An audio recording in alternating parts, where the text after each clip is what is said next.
Everybody, wait a minute.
They say when you wear Black Power Media gear, you can accomplish anything. You can play any and every position. From coaching, to kicking, to receiving, to running and juking. And, oh my goodness, I see that again in slow motion. Get off me. And you're going to have a lot of haters coming at you, but what you got to do is you got to shake them off, and get to your goal and accomplish it. And when that's done, it's a beautiful thing. I'm talking about going hard, extra, for that extra point. And when it's done beautifully, you talking about touchdown. Oh, and the crowd goes wild and they're celebrating with you and everything. Man, let's see that again. Nice. Black Power Media, baby. That's how we do it. Now go to blackpowermedia.org and get you some of that gear. Empower yourself today. Yeah.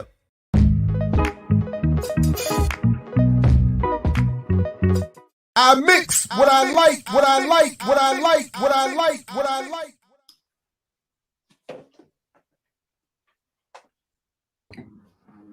What's up, world? Welcome to another edition of I Mix What I Like right here at Black Power Media. Again, I'm Jared Ball with my main man, Geechee. Y'all, brother Diallo will join us in his own diva time at his pleasure. Good morning. Greetings to you, Geechee. Welcome to the Remixers. What's going on? Get in here. Do all the things. Click all the buttons. Click all the bells. Put this in your socials. Let other folks know you're here and to join you. And yeah, anyway, what's up, man? Good morning. Greetings. How you feeling? Feeling good, man. Charged up. How you feeling? Good. Well, I'm about the same way because as I've noted here, woke up this morning and noticed that BPM on Twitter has been temporarily limited for a violation of Twitter's following policy, apparently.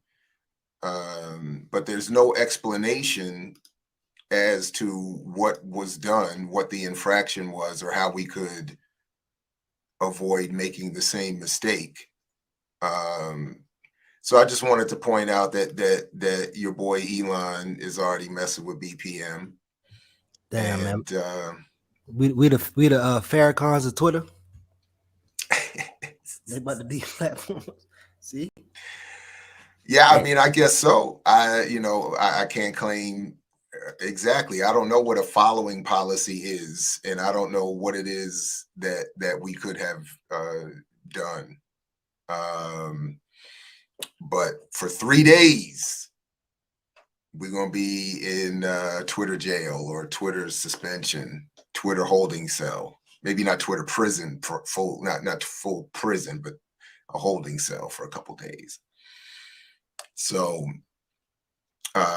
anyway, yeah, that's what it is. We're growing too fast and making waves. So by the way, today is the last official, as far as I'm aware, planned program for BPM in this Gregorian calendar year. So I personally, though I do suspect I will probably pop up once or another time in the next week or so, but officially we're taking a break until the new year. We have a new show launching with me and Kalanji in the new year, Guerrilla University. I Mix What I Like will, of course, continue with me and with Diallo and Geechee. Although Diallo's making moves too, I don't know. So I don't know what you know.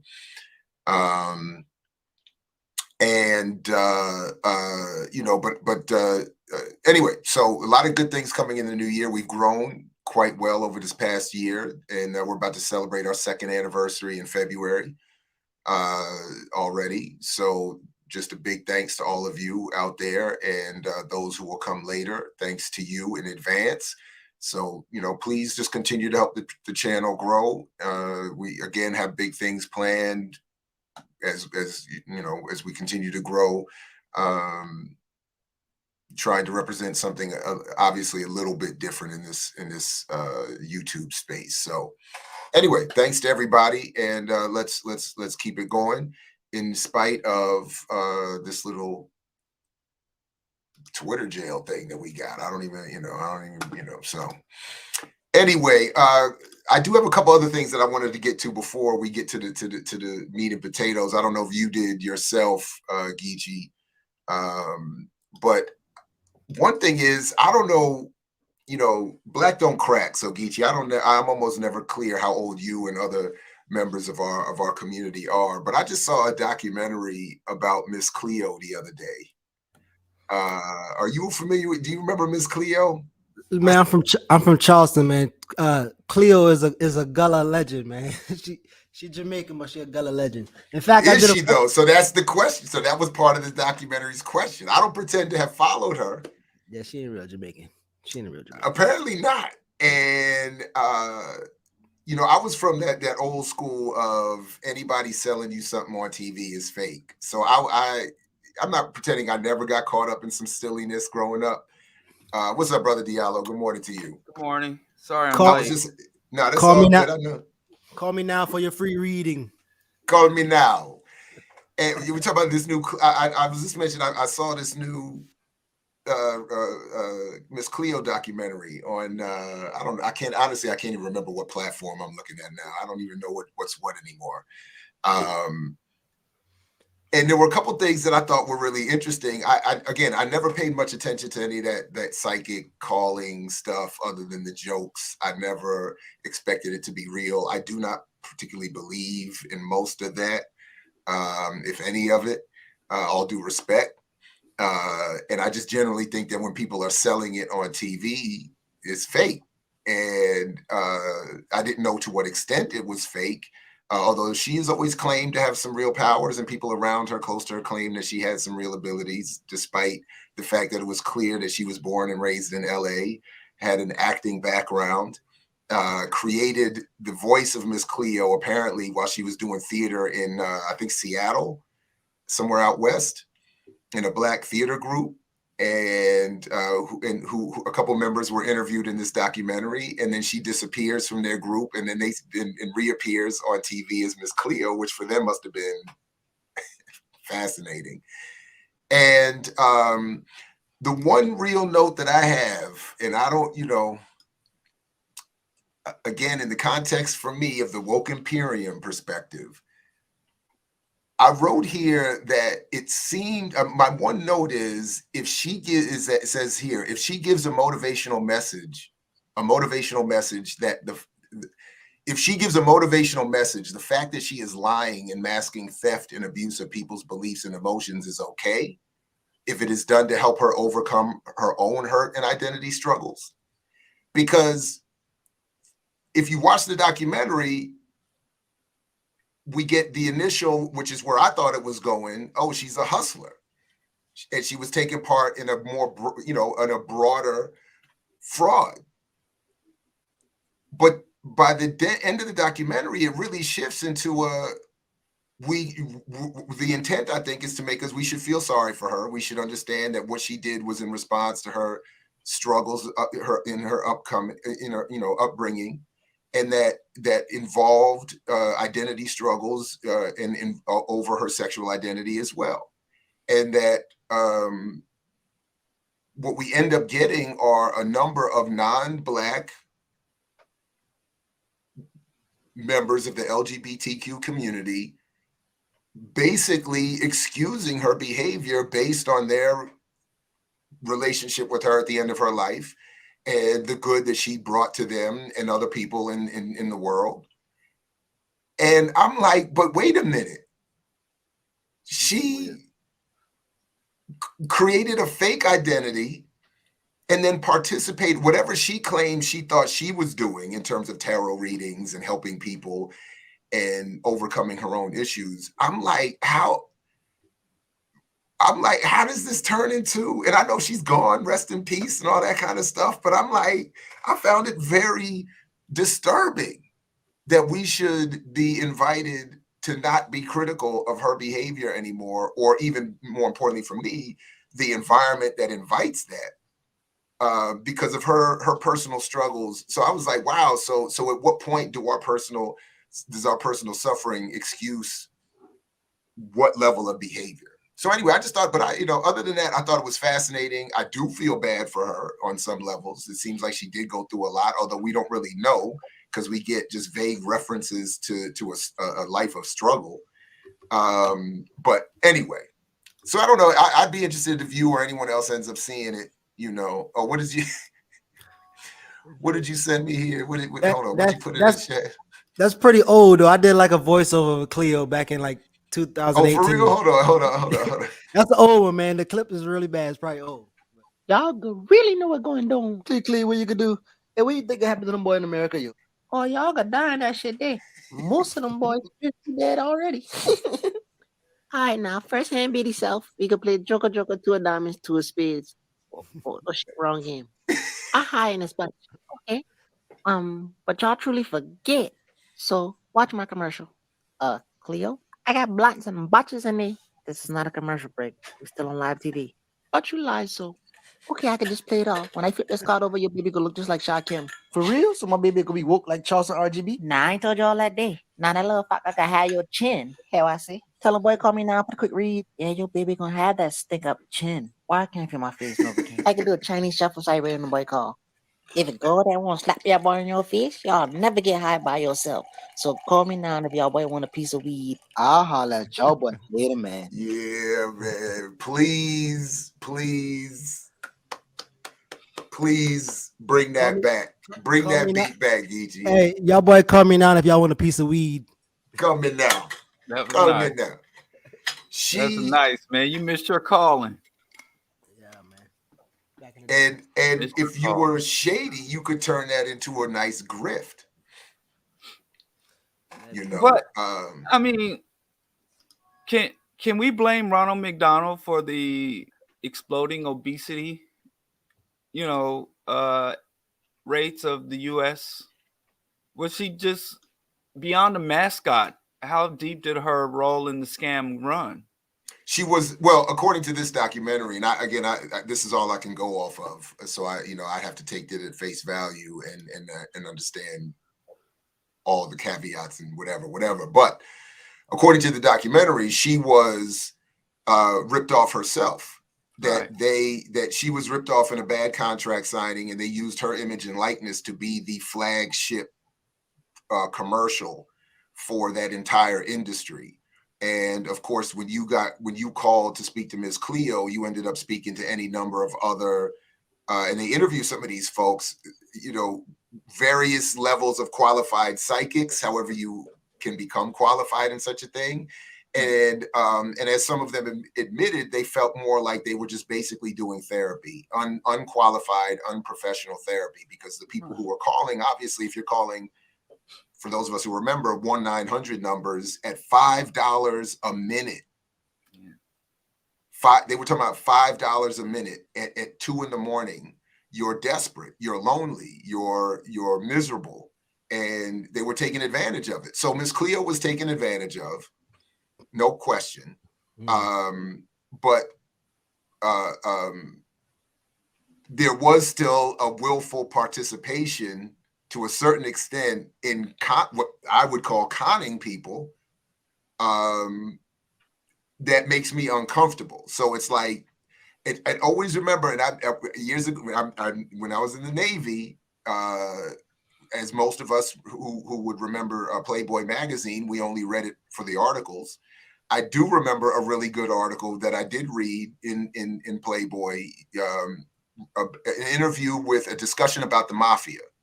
And the one thing I remember, I don't even remember who it was an interview with, but what I remember the article saying was, the point that the guy was making was, he said, we were never able in the mafia to rip off innocent people. He said, he said, whether you were a doctor or a lawyer or whatever, if you didn't attempt to get into some sort of con or scheme or hustle, the mafia was not able to rope you in, was his point. So I've always kind of remembered and thought of it that way, that if you are truly trying to avoid the nonsense, it's not that you always get, avoid, hustles, but you're less likely. And so yes, she got hustled, but she was clearly willing to participate in one. They even talk about how she was working behind the scenes in the studio off camera for the company that, the TV, whatever, that was producing these shows. And then saw that the people they had reading the tarot cards knew even less than she did. And then she offered herself and then became a big hit. So MsCleo. And Leah, definitely go back so you can, when you get a chance to see Geechee's over voiceover that we just played. But yeah.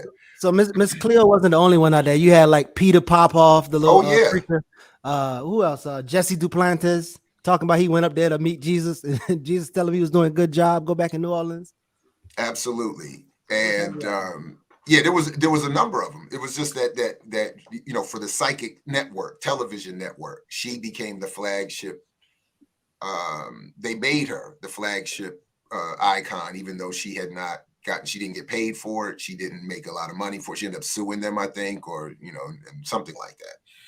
But anyway, I just thought that was interesting. And I just thought, again, what we were being asked to accept in terms of, her behavior was, I don't know. I struggled with that. I had to admit, I was like, it's hard for me to sympathize with people who are willfully trying to, what I consider hustle people and take advantage of their beliefs, their trauma,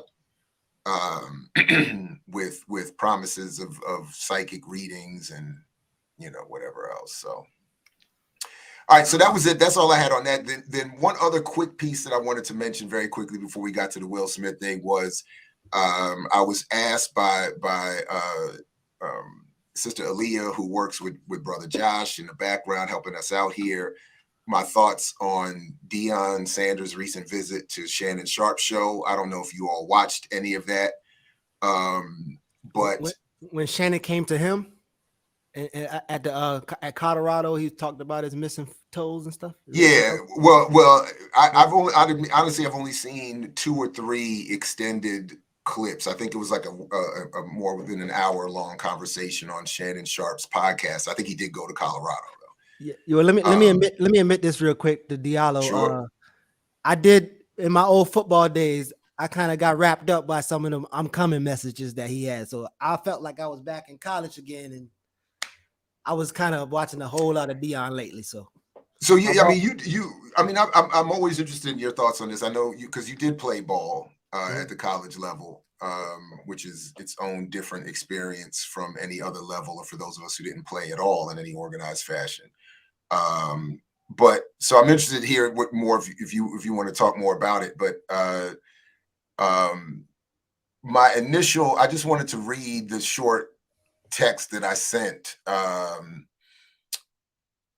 First I just said that a lot of what I thought had been of what he's saying now, that is Deion, I think we covered in advance. I think was predicted in the discussion we had with Daruba and Hiram, who's supposed to be putting together a sports show, by the way. What's up, Hiram? Where you at?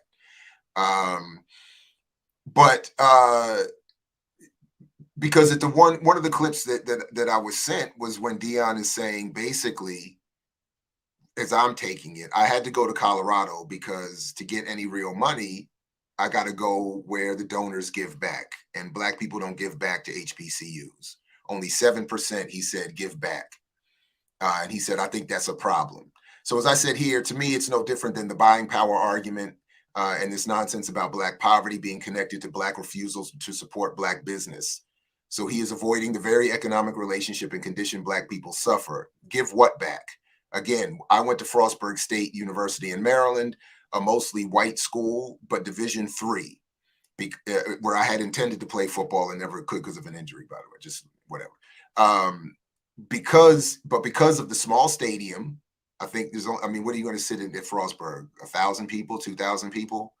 Low revenue, poorer students, even the white kids that go there, mostly working class.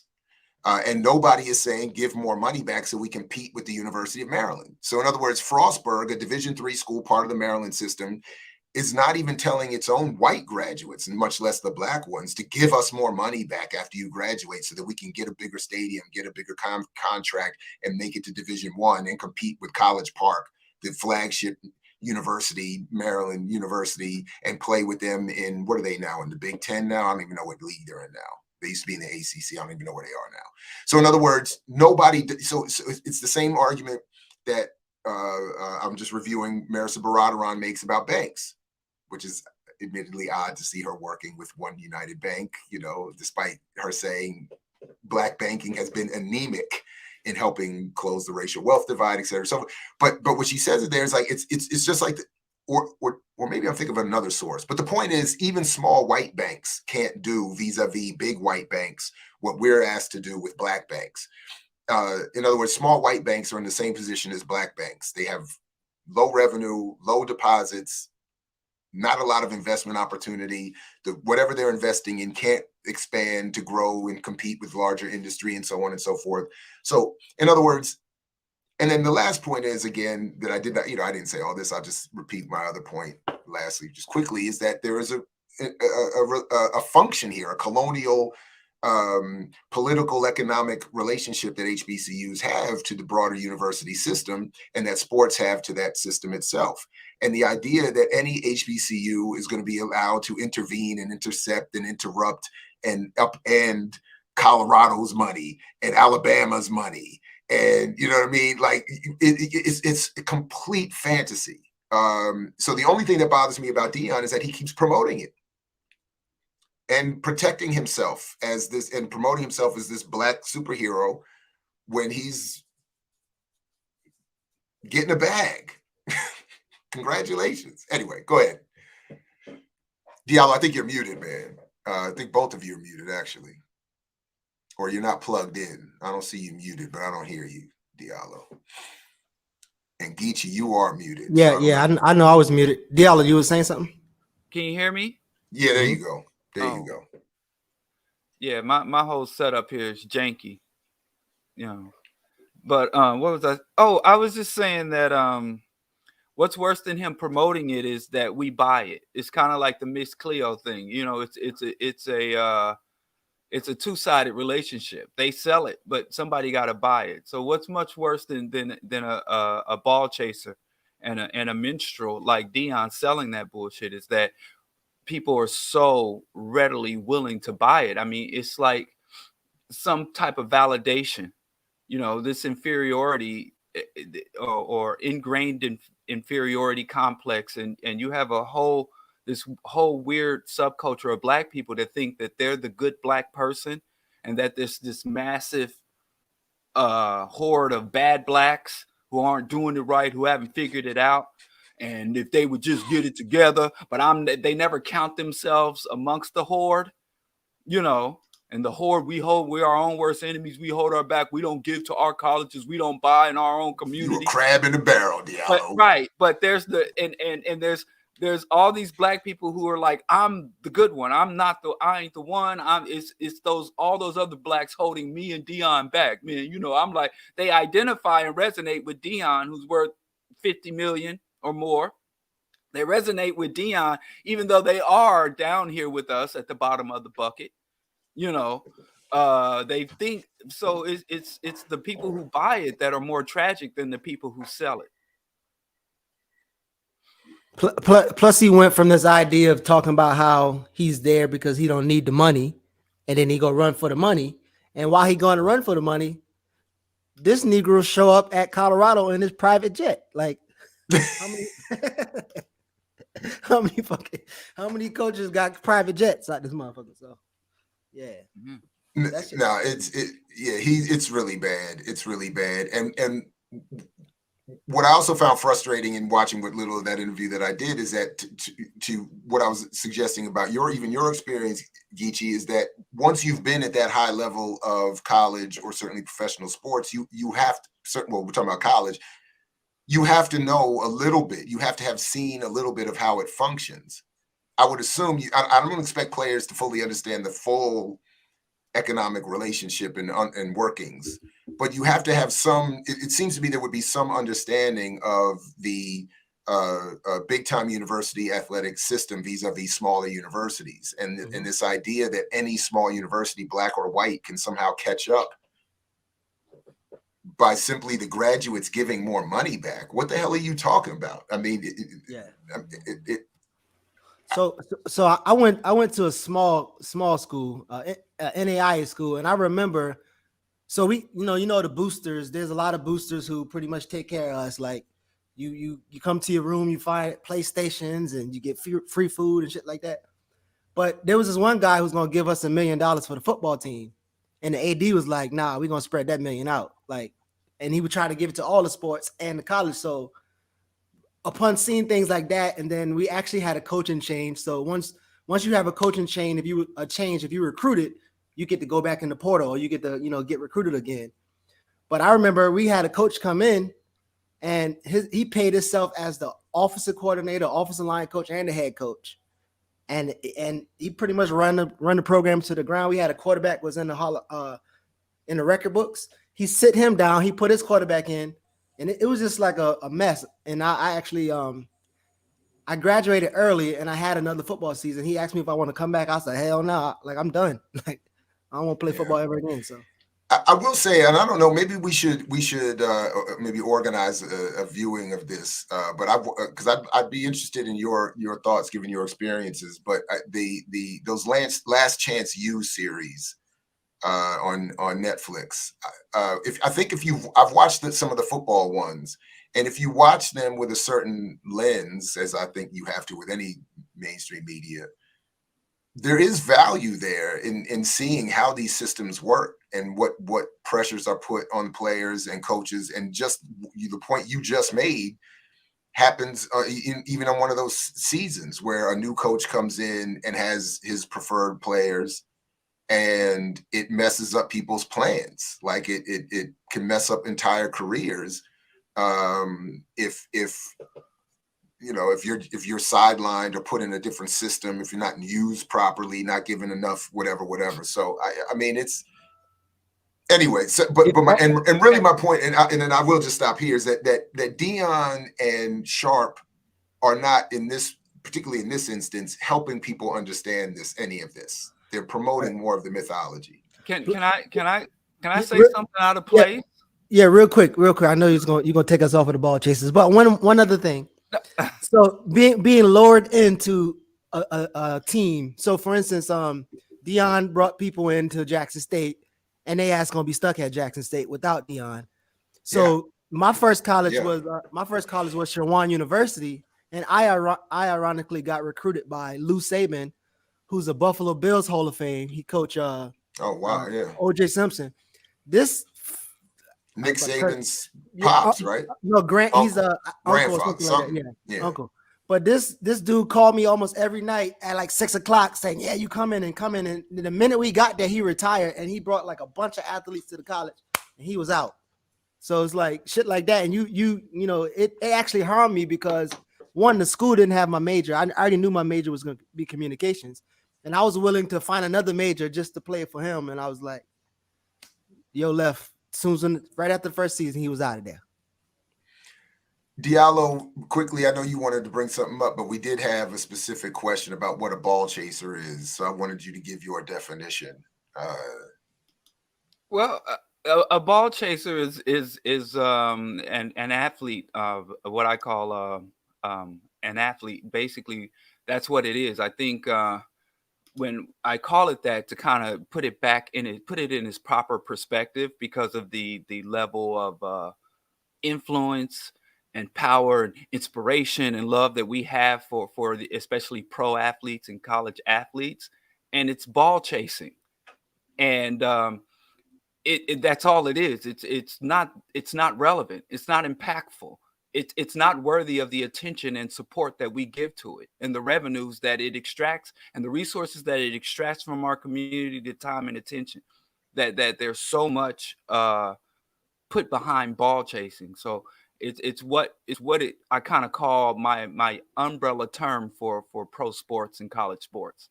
I just got interviewed yesterday for the Undefeated at ESPN, a story apparently that'll come out in a little while. And as we'll bring it here when we come back in the new year, probably, because Diallo, I want you to see I was asked about LeBron and him potentially becoming an NBA owner, and what would that mean for the Black community and the Black economy. And I was like, man, bump what Diallo says. This is going to get us over.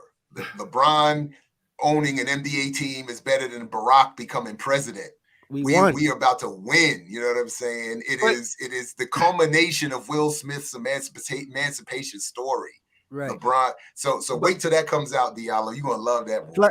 But that's the other end of ball chasing, because it's not just the sport itself, but the dreams that we've hitched of the Black community, how much pride and how much of our dreams, like the money and the fame and the prestige and the opportunities to commune with white people and integrate with white elites. So that's part of the ball chasing. It's like chasing a dream. The ball is leading us. And when I was a kid in a violence ravaged poor Black community, they opened up midnight basketball to stop violence. And I'm like, damn, these goddamn balls are just a cure-all. it cures whenever there's any type of black problem, massive black problem. They just, throw a ball in the middle of it and they'll calm down. And I remember when they were talking about the NBA lockout and other upheavals, or where the riots, and they would bring out athletes to calm us down and to tell us not to be so militant and violent. So the overall ball chasing, and I said this last week, and I'm gonna go ahead and say it again. Black people don't excel at sports because we have a natural proclivity to athleticism. We excel at sports because white people gave us permission to excel at sports. It was one of the few things that, from chattel slavery to Jim Crow to now, that black people were allowed to fully express, fully exert, and fully emphasize, and without any fear of retribution. Whereas if you did that if you asserted yourself in the intellectual or cultural and even sometimes musical arena, there could be a white backlash. Whereas black athletes, you have just unapologetic racist, virile racist that will get out there and cheer for black people chasing balls for some reason. And black people always kind of were taught that that's a bridge. You see people of all cultures come together. People from all communities come together for football. So, I do have a deep-seated hatred for the relationship black people have for ball chasing, sports, and how it relates to our community and how it impacts and directs and dictates our culture so powerfully. So you're gonna have to remember them Titans, man. Remember them Titans. And I'm very happy about, I'm gonna say something else I don't have to say, and then I'll step away. I am, for one, I think that the anemic black sports programs is a blessing in disguise. I think that the HBCUs having anemic sports programs is a blessing in disguise. I'm so happy DeionSanders did us a favor by leaving, and I fast and pray that the black sports programs continue to be inferior to the white schools, and fuck them, and good reason. I think I get your point, and I don't think you have to worry. The structure determines that will always be the case. So, but just quickly dealing with the real, this was a quick topic we just brought up today. So first of all, who you raising your voice at? Take out the all caps, lower your tone, calm down. And then secondly, for a more in-depth discussion of this, go check out the one we had with Hiram Rivera and Daruba bin Wahad, where most of this was dealt with. Deion was not getting robbed. And I don't think you understand what was happening with his salary at all. And as you said here, you continue to misrepresent what I'm saying in my argument, just as I think you've been doing somewhat routinely here and there over your time in our platform. But so calm down, lower your tone, and go back and pay closer attention to what I've been saying here and in other episodes. No, get some clarity. He's saying he literally got robbed. When he said he got robbed, somebody went in his locker and stole his jewelry. Okay. So when he was playing during a game, he had the offices in the stadium, so he had some. Don't bring all that bling around poor people. Prime time. It's prime time. How you gonna properly minstrel if he ain't got his shiny trinkets? I don't mean to glorify criminal activity, especially against other black people, but I'm very MOP with this. If you come around shining, come up off them goddamn diamonds. You know what I'm saying? Like what are you doing blinging in the locker room like that, prime time? You're not in the pros no more. Well, anyway, so that's that but anyway, Annie up, you know what I'm saying? Like, come up, you know what I'm saying? This is the right time. Catch that man shining. You know what I'm saying? What you doing, Deion? Anyway, by the way, Curtis, please send some links, because I have not seen this. I have not seen Zyron's latest on NFL and propaganda. And my biggest question is, why ain't Dave call me? Dave, what's up? What's up, homie? You ain't call me for your. Anyway, no, I have not seen it. I have to check it out though. Real quick, before we move on, got a question for you here, Geechee. What position did you play? So in my last college, I actually was an athlete, so I played receiver and cornerback. And my stupid ass decided to stick full time to the receivers because we already had like shit locked down at the cornerback. We had a free safety that went to the NFL. My roommate was a cornerback, went to the NFL, and I decided to help out the receivers. But the receiver is the only position on the damn field where you have to depend on the quarterback, the O-line, and everybody else. And so when we changed coaches, I went from a skilled athlete to a fucking blocker. So I was blocking all my so yeah. And then nah. Could have had another OJ. That's messed up. That's messed up. Hey, matter of fact, and yes, Ricky, I think this is the answer to everything. Yeah, but yeah. Sorry, go ahead. Yeah. Mm-hmm. No, like I think that OJ documentary came out while I was at my first college, and I remember asking Coach Saban about him, and he was just saying like, yeah, I mean, I would have never thought he would have done that. I mean, he was such a nice fella. Like, all right. I'm telling you, that 6-part series, Made in America, OJ Made in America, is some of the best. I'm not even playing. It's some of the best documentary filmmaking in the commercial media environment that I think you would ever see. And I'm not avoiding the question. I just, Anthony D, just go ahead and submit. Anyone got a show idea or proposal, want to be involved, submit to the show proposal portal at blackpowermedia.org. And let's get busy. I have no problem, Jared, did you see you saw this guy named Lou Young? He's an ex-football player from DC. He's like a comedian now.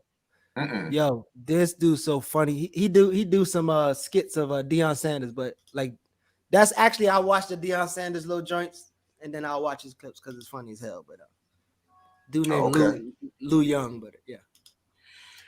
All right, well, fellas, that's all I had as a preamble. So if you're all ready, we can take a quick pause break and come on back and get to this Will Smith stuff.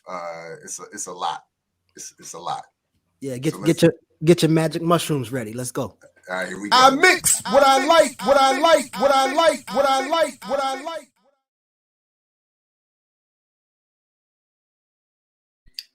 All right, fellas, what'd you think? Anybody want to get us started with initial thoughts of Emancipation by Will Smith or featuring Will Smith? I'm gonna get started by saying that Diallo, your Black Love show was on key. It's I was saying it's definitely an upgrade from Dr. Amos's Black male and Black female relationship Black Love video on YouTube. But Emancipation. You got to break that down, though. You got to break that down and make it plain for it. Why is that? Why are you bringing that up now? Help us out. Because one, Will Smith Emancipation movie is about Black love, and so I was going to explain to you. What movie you watching? That's what he said. I mean, I'm going off the brother word, right? And so what I was saying is, your video was dope. Amos' video is legendary, but I think Will Smith got both of y'all beat because this shit is some Black love. He's running to freedom so he could get back to his woman.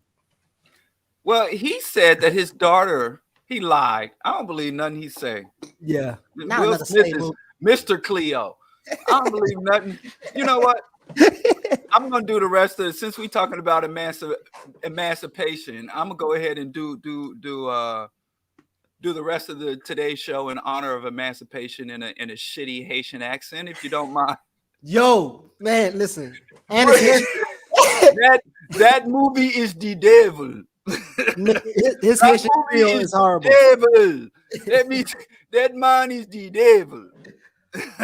Hey, listen. That dude Haitian Creole was horrible too. Like he disrespect all the people from IT. Can we just knock this out since you posted it already, Geechee? Can we just knock this out real quick? Yeah, let's get this statement here, because just so people will fully appreciate, if you don't already, Diallo's humor.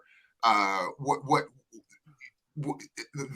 statement from the embassy of the Republic of Haiti, all right, from the ambassador. The short of it is, dude couldn't have been Haitian because Well, let's just read it. The objective of this statement is not to engage in polemics with the movie screenwriter, director, or producer. Rather, its intent is to clarify historical facts that reflect the Republic of Haiti's epic, valiant, unprecedented, and unequivocal contribution to the cause of freedom in the face of the cruelty and inhumane system of chattel slavery. Haiti is the first abolitionist country.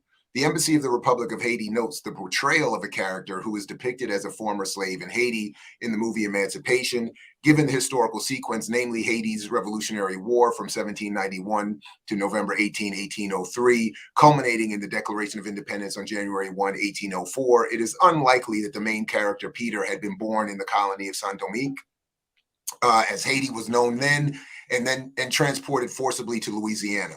Therefore, the Embassy of the Republic of Haiti deplores the depiction of a purported Haitian slave at a time when Haiti had been independent for so long. The person portrayed in the film could not have been either born in Haiti or a slave. Also, the U.S. Civil War started in April 1861, more than 57 years after Haiti's independence. It is highly doubtful that the character had any association with the free and independent Haiti during the period indicated in the movie. The Embassy of the Republic of Haiti respects fully the principle of artistic freedom. However, certain historical periods are of such magnitude that they deserve utmost accuracy. The memory of the sacrifices of Haiti's formerly enslaved Africans, including its founding fathers and mothers, deserves proper consideration in a world that often distorts posterity's understanding of momentous events in conformity with history, our history. Washington, D.C., December 12th, 2022. So just a little bit of context for why Diallo is honoring that accent that Will Smith so expertly pulled off.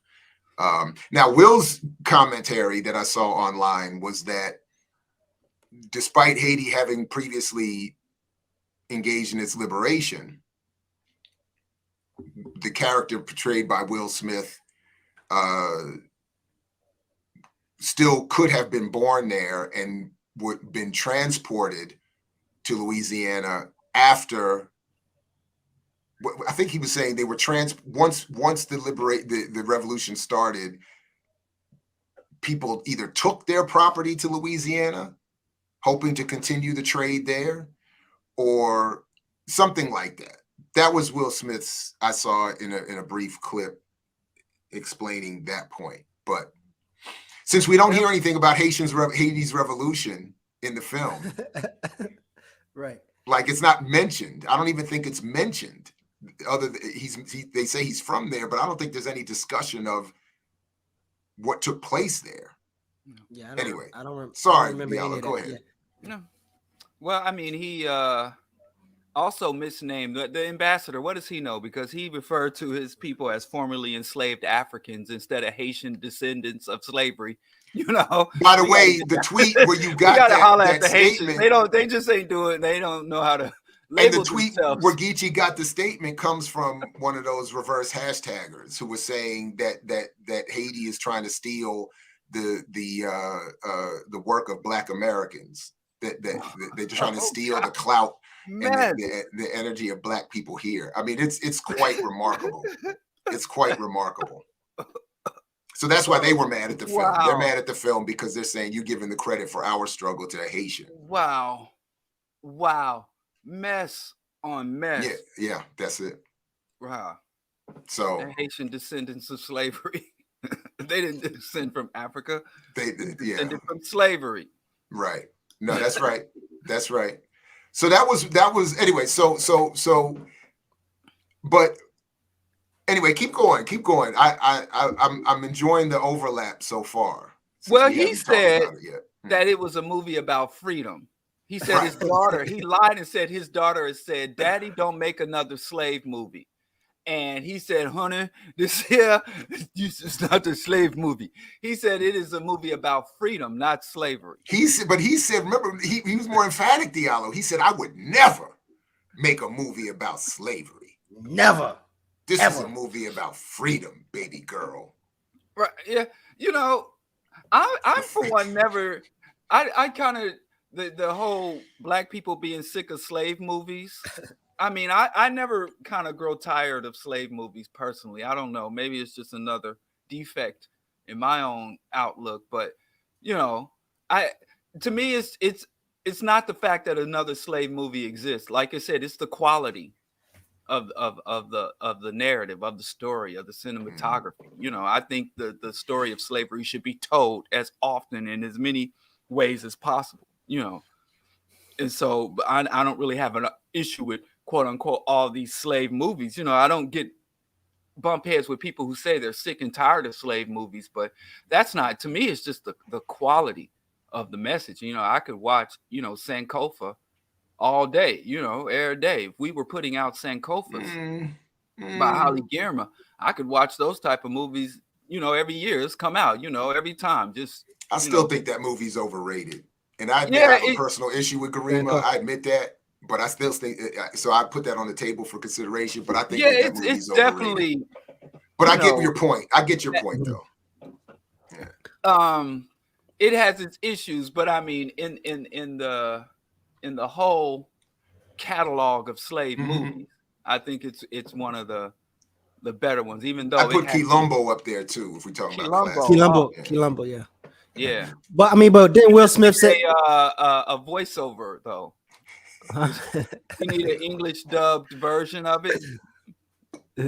So like the martial arts movies, you know, I don't even just remake it like they remake all this other bullshit. Remake it. Just dub the English. Dub it in English.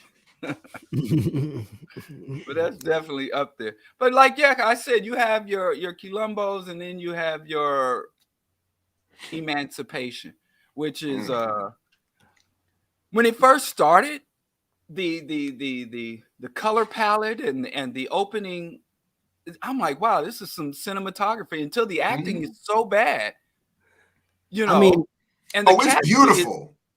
The shooting, the cinematography is beautiful. And I actually thought it looked like, well, I'll come back to that. Go ahead. Wait, you talking about the hologram at the beginning with all the people in the field? What you talking about? You said that's CGI? That was listen, I watched it again, and you could see the same two women there, the same two men here. Oh, damn. I got the link if y'all want to see the hologram. I thought I actually thought that they had done like good drone work or something and got like good shots. Because it looked like they were really using the landscape. No. Listen, they could have paid all those people instead of using a hologram. They could have bring all them people out there, let them fill up the field and pay them. But they did a hologram, so Overbrook went cheap with the hologram. Well, I mean, but the gator was CGI, right? Look, man, we gotta talk about that, man. Again, go ahead, keep going. But the gator thing. Oh, by the way, spoilers, everybody.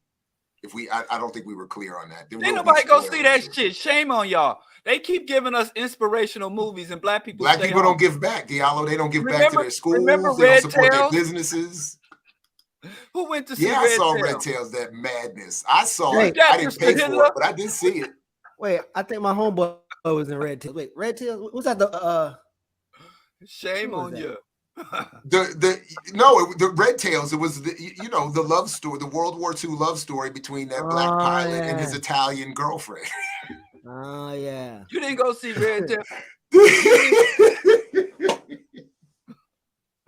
Take that, Mr. Hitler.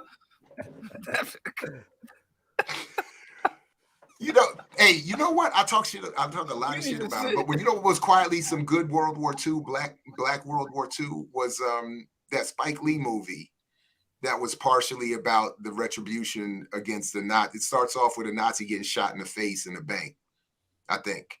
And then it's about the black men in World War II.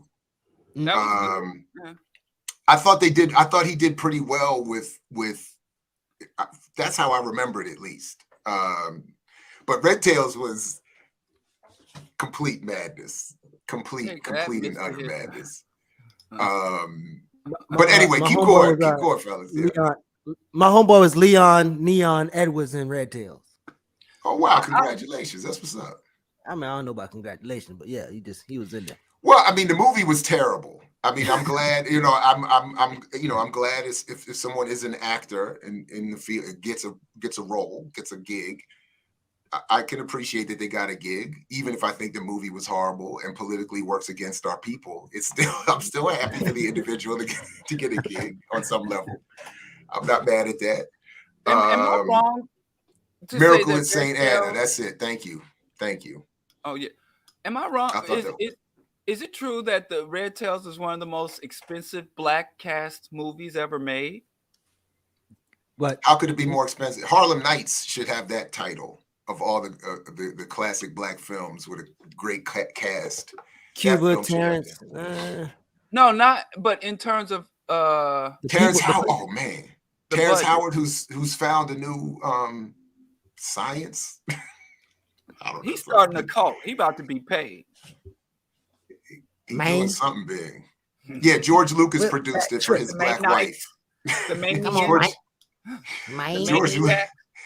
George Lucas can't even. George Lucas, you haven't even been able to save and protect your own Star Wars franchise. Please stay out of Black history. Thank you. No, anyway, please. We don't need your Jar Jar Binks ass involved in Black history. We have plenty of Tyler Perry's and Will Smith films. Like we don't need, anyway. Go ahead.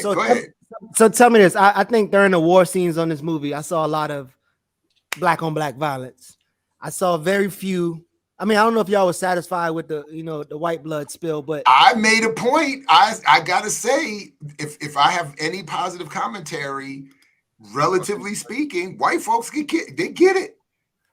They get now. Of course, they had to put it in the hands. My favorite one was they had to put it in the hands of the white Union soldier because, of course, the North are the good guys. So they shot the slave master in the head. And I want to know. The black Union soldiers did that. You talking about when they came and saved you? No. The slave master was shot in the head by a white Union soldier. I'm very clear on that. Yeah. When they bring him out on the front porch and shoot him in the head, that's a white man does that. No, I thought you were talking about the guy. No. But I have a question about that history for anybody who's an expert on this time period. I found my initial reaction to that scene was, is that really what happened to the slave masters after the Civil War?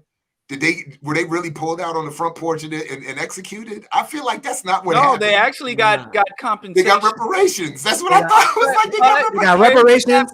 They got put back in the office. Though. He was called a colonel, so there was summary execution of some of the brass, officers. But it didn't seem that he was active military service.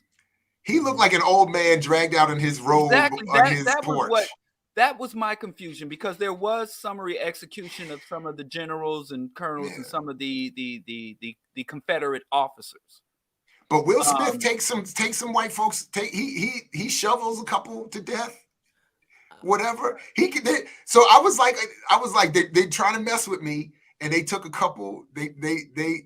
There's a white body count that is much higher than we've gotten in the Nate Parker film, than we get in all these other ones I've been talking about lately. So yeah, but anyway, go ahead. I think one of them when the house was burning down and he came there and there was white people bodies all over the place. We didn't see what happened there, but he did. You did see him tell a black assistant, the slave catcher assistant, he was like, "You're the worst. You're the worst." Yeah, then he chopped him with the shovel. Boom. Yeah, but the white bloodshed does not at all compare to the black suffering. So yeah. Let me be clear on that. We get black heads on stakes. Yeah. We get all the brutality. We get all of the vision. We get body parts. Like, it's a really gross film. And I think, Fuqua intentionally was doing that. I get that. But there is a white body count that I think we have to acknowledge. The dude with the brand on his face who ain't had enough Jesus in him, and that's why he got killed. He had to drop on them in the tree. He was in the tree, had to drop on them and start talking and get pop. Right? Like, he could have shot the white boy, yo. But back to the historical accuracy part. When they were just engaged in summary they were kind of running the plantations like a concentration camp. Like any type of failure to comply would result in a summary execution. And I just hate to, but I just don't, that's not how let's just say during that era, the cost of an individual slave, it varied greatly, but was about the size of a car. You know, it was about per individual. What's the cost of a car? You know, so actually, if you read about, you know, the types of punishments or consequences leveled against enslaved Africans, descendants of slavery, the consequences leveled against them were carried out in such a way to preserve the value of the owner. So actually, prior to emancipation, the primary victims of summary executions and lynchings were white men. You know, in this book, Without Sanctuary, it kind of in the chapter, it talks about, you know, that lynching of a black person or the summary execution of a black person was quite rare during chattel You do slavery. see white men hang in the film, and you see white men getting shot as deserters. Yeah, too. he shot because they couldn't run like a right. He picked off every single one of the white boys. The brothers got away, but I'm just saying. See, Diallo, they read that book too. It just kind of like, yeah, it was kind of weird to just see them. Oh, do what I say, pow! Just randomly shooting black people during that era when, you know, it just wasn't how they handled. They would you know, try to preserve the earning potential of the African while breaking them or torturing them or detaining them while still preserving their investment or you know, because we were chattel at that time. So it was just kind of when they were just popping, you know, black people in the head for minor infractions, you know, just take them out and shoot them in the head for minor infractions. That was weird as hell. But no, to something you both have alluded to, the let's see, the third note I wrote down was especially thinking of the new Predator film, more recent Predator film that they released only on Hulu, that takes place in 18th century US with indigenous people, which I thought was fantastic. But when the film opened and started, to your point, Diallo, my third note was, feels like Nazis and Predator, Schindler's Revenant. That's what I was like. They should call this Schindler, because if you saw The Revenant, I was like, this felt like Will Smith as Leonardo DiCaprio escaping. He's escaping slave catchers. DiCaprio was escaping bears and whoever else, whatever. Like, but it felt like the same thing. And especially when the alligator jumps out the thing, I was like, what? And I read a few reviews, and a lot of people have picked up on this. They were like, what kind of movie is this? Is it an action film? Is it an escape horror thriller? Is it a slavery film? Is it let me help you forget I slapped Chris Rock and welcome me back to the Oscars film? You know, it's anyway. But that's what cinematically. I was like, this. They're playing it. It felt like a Nazi death camp, and it looks like The Revenant. Anyway, go ahead. Yeah, that's what I thought. Like, this is very Nazi death camp. Even the color palette from Schindler's List. Mm-hmm. But I think the opposite about the slap. I don't think this was try to rehabilitate his image. I think he was like, man, slapping Chris Rock felt so good. I want to slap every black person in existence, including my ancestors. Not according to Trevor Noah. To our ancestors, it was a slap in the face to any cognitive African person still alive. It was a slap in the face to Haiti. Got the damn Haitian ambassador while his country is going through what it's going through. Had to sit down and draft a letter. You know, I saw that you posted his ain't done slapping. I saw you posted a clip of him with Trevor Noah, and I already put my one essay on Trevor in the show description. I can't. So, perfect. But what was your issue with? I mean, the whole Trevor Noah shit was horrible. It looked like they kept spraying his eye to act like Will is crying, and that's when he said my daughter said not another slave movie. That whole thing was. Yeah, that thing was this whole Trevor Noah shit was trash. But it does look like he's trying to do a cleanup job. But one thing I wanted to ask about so Gordon, the person with the photography of his back being whipped, they try to say he's from Haiti, which he's not. But I was reading something that the examiner or the doctor who was examining Gordon before or while he was taking that picture, a guy named Mercer, he says he has found a large number of 400 contraband examined by me to be as badly lacerated as the specimen represented in this close photograph. So it's like Will Smith them try to paint this idea like this one person, this is just one person and how bad it possibly been, but like even the person examining saying like, yo, that's not even close to being as bad as the other people that.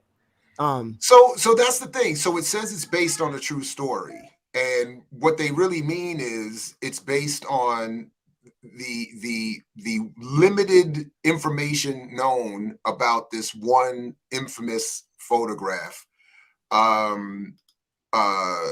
that everyone has seen who has ever studied or looked at anything regarding this history. But apparently all that we know about the brother in the picture is that he did escape a Louisiana plantation, went some days in the swamp, and made it to try to make it to Lincoln's army. But everything about Haiti, everything about everything else is made up by the white boy, more or less. Something else. Yeah, go ahead. Something that also bothers me about the end, the way that they talked about the photograph of the atrocities.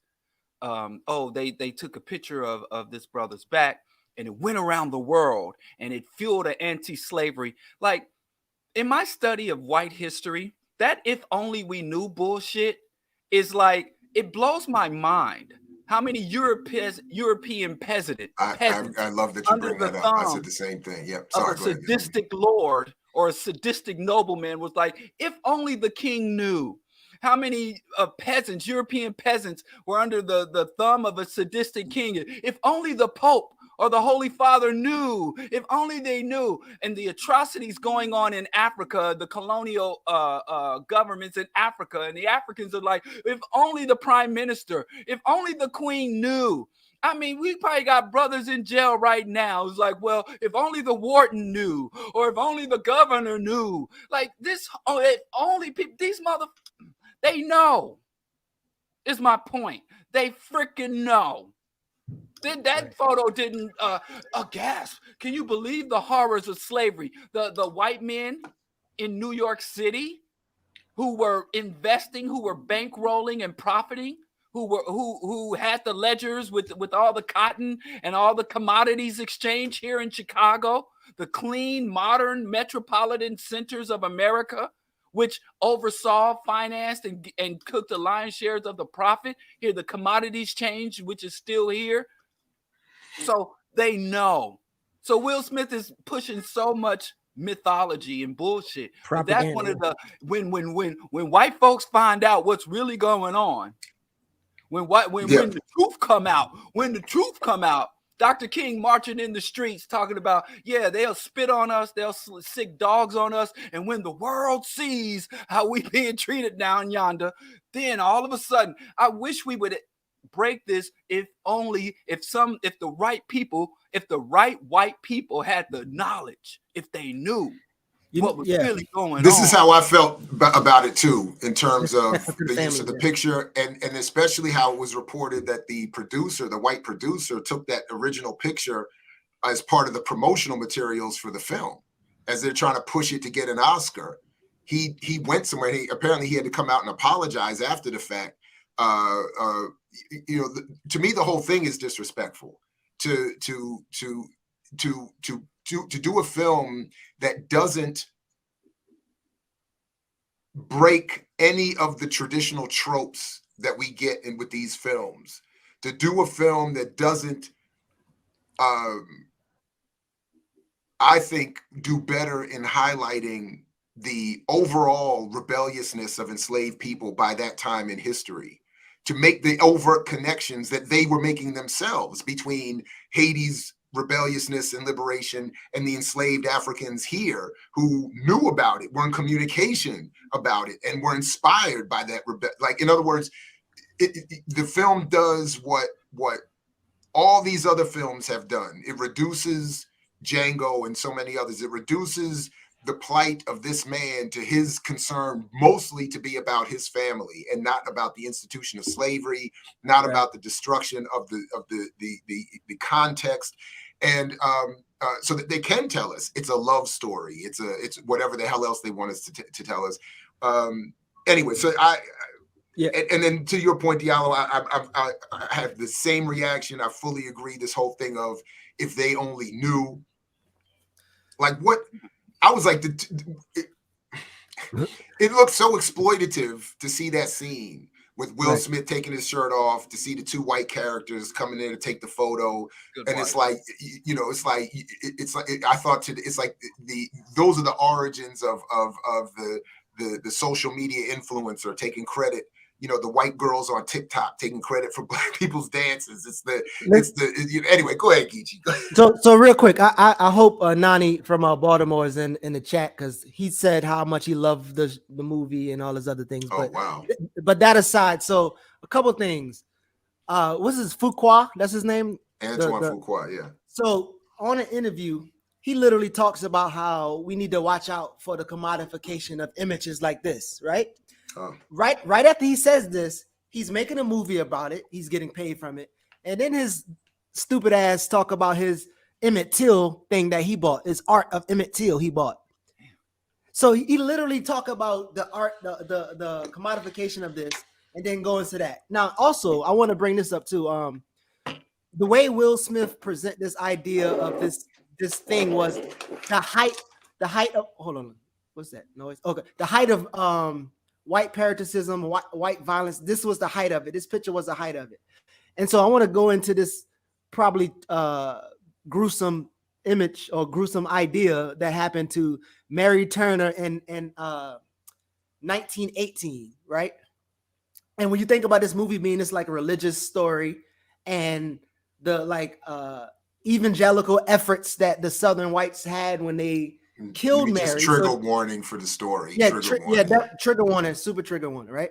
So Mary Turner, her husband is killed by the police, who Will Smith played in multiple movies. Killed by the police. She went to identify the body while she was pregnant, had 2 other babies at home. And the cop was like, you look like you mad. You look like you got an attitude. They end up hanging her, burning her, cutting out the baby from her stomach and stomping the baby. Like, and so I mean, that's probably so many other stories like that, but this idea of selling this as like the worst or the height of white pathology or white terrorism or whatever the case may be, that actually annoyed me. On top of him saying like, yeah, I did research. I would love for you to cite who you research or what you research, because how you gonna do research, but then you saying the shit about Haiti. So it's kind of like, again, this idea of these celebrities having this power to give us and feed us our history back, and then people eat it up. And again, I'm sure. I'm sorry. Go ahead. Sorry. No, but real quick. But that's why what people like, and I'm not trying to bring my brother on, I guess put him on Front Street, but somebody who I know read and reads and teaches, for them to say this is, an excellent movie, I would definitely want to know. So we at least one person is asked if they could join. I put the studio link in the chat. If you want to jump in, go ahead. You can join us on camera or screen or whatever. And if you just want to come in via audio, just turn your camera off and leave your audio on.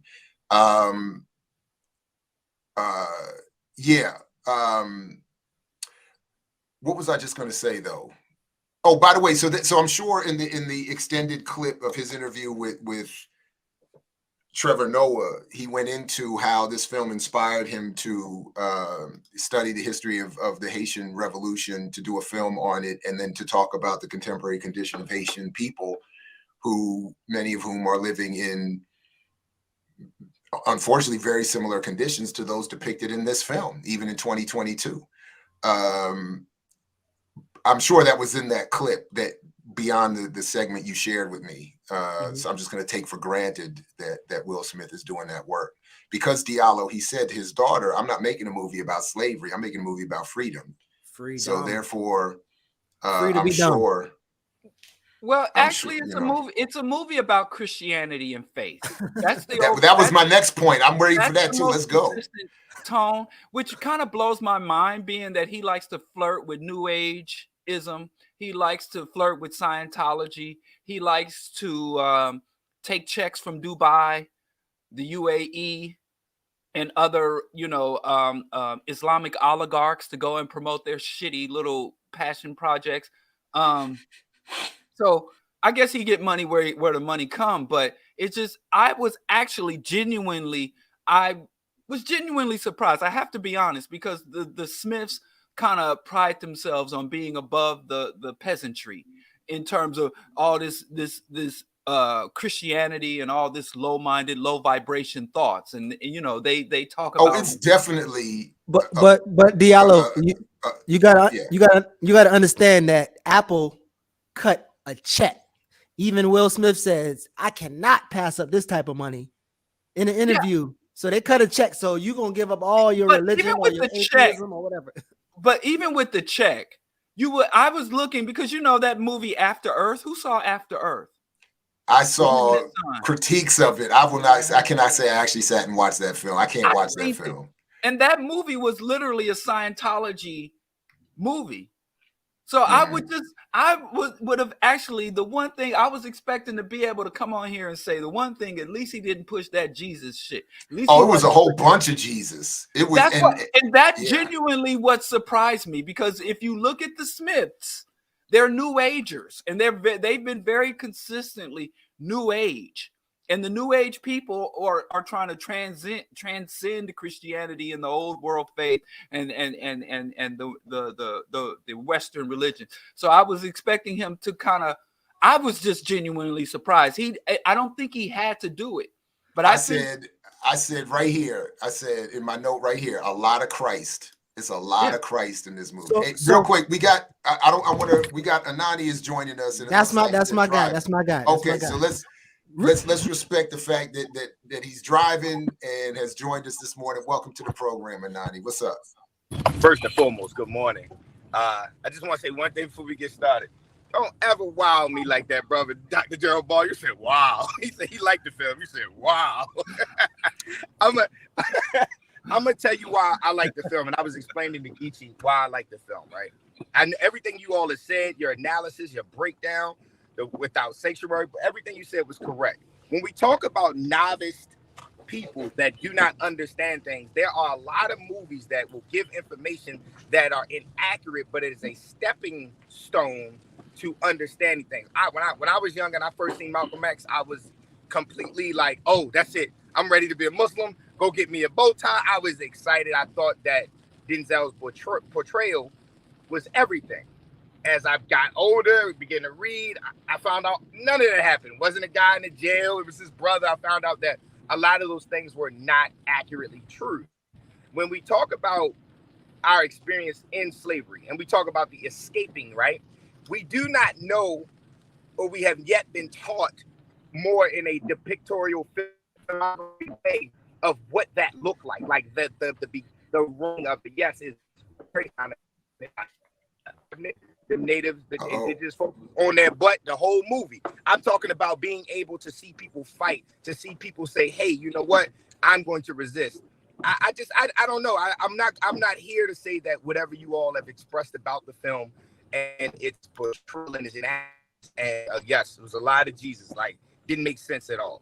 But it was the simple fact of the matter that these are the stepping stones and the calluses to getting people to be more intrigued. One of the parts that I will speak that really set so powerful with me was when they were going to separate the family, and the mother had took the idea of saying, you know what, I got this, because the children like, what we gonna do? What's the plan? And for her to injure herself was one of the ways where I seen like, see, we don't talk about that, where we always talk about families being split, but we've never seen what families have actually had gone through to stay more or less together. And so it's things like that that really moved me and made,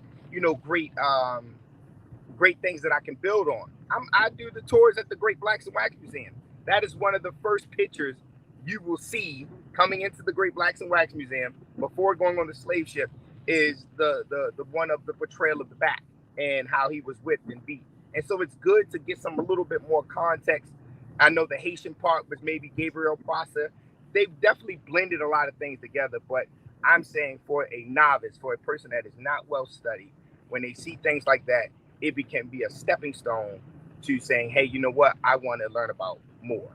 That makes sense. I appreciate that. Go ahead, Geechee. No, I hear that, and I think so. One of the arguments that I make, and then Diallo did a hell of a job. I think it was one of his episodes, Whack Excellence, and this is from Charlemagne's show, Black Excellence. And again, growing up with this guy and being around people who love him, that's the argument that they always make. Well, him mentioning it on Comedy Central is going to make people study, and it's kind of like we know that's not true. Like, in other words, what you're essentially saying, it's okay to serve up shit as long as you sprinkle a little sugar on it. You saying to me? Yes, that's your argument. It's okay to serve our people shit as long as you sprinkle some sugar on it. The thing that I would say, I would honestly, and I would like just hot sauce. You just need some hot sauce on it. All right, y'all. I'm a sweet y'all man, gassing it up. No, because if I don't wait a minute. If I don't know it's shit, like I didn't know that. If I don't know that chitlins are shit, I'm gonna eat it because it's a part of the. Until we learn that it is shit. Yes. How do you know? You can't say that you don't know the informative information that people have. So sometimes whatever is the conduit to get a person somewhere, yes, it's going to be delicious until somebody who knows what a delicacy is going to point it out and say, hey, you eating shit. And I'm looking like, nah, this is chillin'. This is pig feet. This is what I'm going to eat because this is what I have at the moment. And that's all I'm saying. And I agree with the intellectual context. I agree with the pursuit of saying we need to do better jobs, but we are not making the films. So we have to make do with what we have until we decide to make films. Jonathan Morrow, whatever his name is, I can't think of his name. He said he wanted to do a whole 3-hour movie of Frederick Douglass. Do you think they're going to do that well? And here's the thing about that, we making the films. White films of white subject matters have more lies in them than black films. Agree. White people are more aggressively and heavily indoctrinated than black people are. I think that's something we get confused about. So we making the films looks like Tyler Perry. Oh, Jesus. So that is not the salvation. That's not going to save us. We making the films. We got Tyler Perry Studios, and look how they butchered Coming to America. So perfect. So listen. But I have to tell you, lies are not a path or a shortcut to the truth. If you have a community that is ignorant or even disinterested, not really even ignorant, but disinterested in these historical facts, lies are not a shortcut to the truth. In fact, lies, getting people to believe and adhere to falsehoods and bullshit, makes it harder to educate them. It doesn't awaken an experience. It indoctrinates and distorts their understanding and outlook and ultimately their self-image. So I know what you're saying. It sounds good on paper, but when it is applied, especially in a mass media perspective, mass indoctrination, mass misinformation is not a shortcut to truth or awakening interest. This is exactly why I've wanted to adjust my own argumentation on these types of points to ask specifically for the research and the data that supports these claims. This has been said for so long that I can produce plenty of data. I reference it here all the time elsewhere that suggests the propaganda impact, the negative impact on us by these films, etc. So I'm not saying I'm 100% correct, but I'm just saying there is data and receipts that I'm producing to support my argument. Where is the research and the data that supports the argument that any reference to these figures and these histories produces an uptick in community understanding, research, political engagement, radicalism, etc.?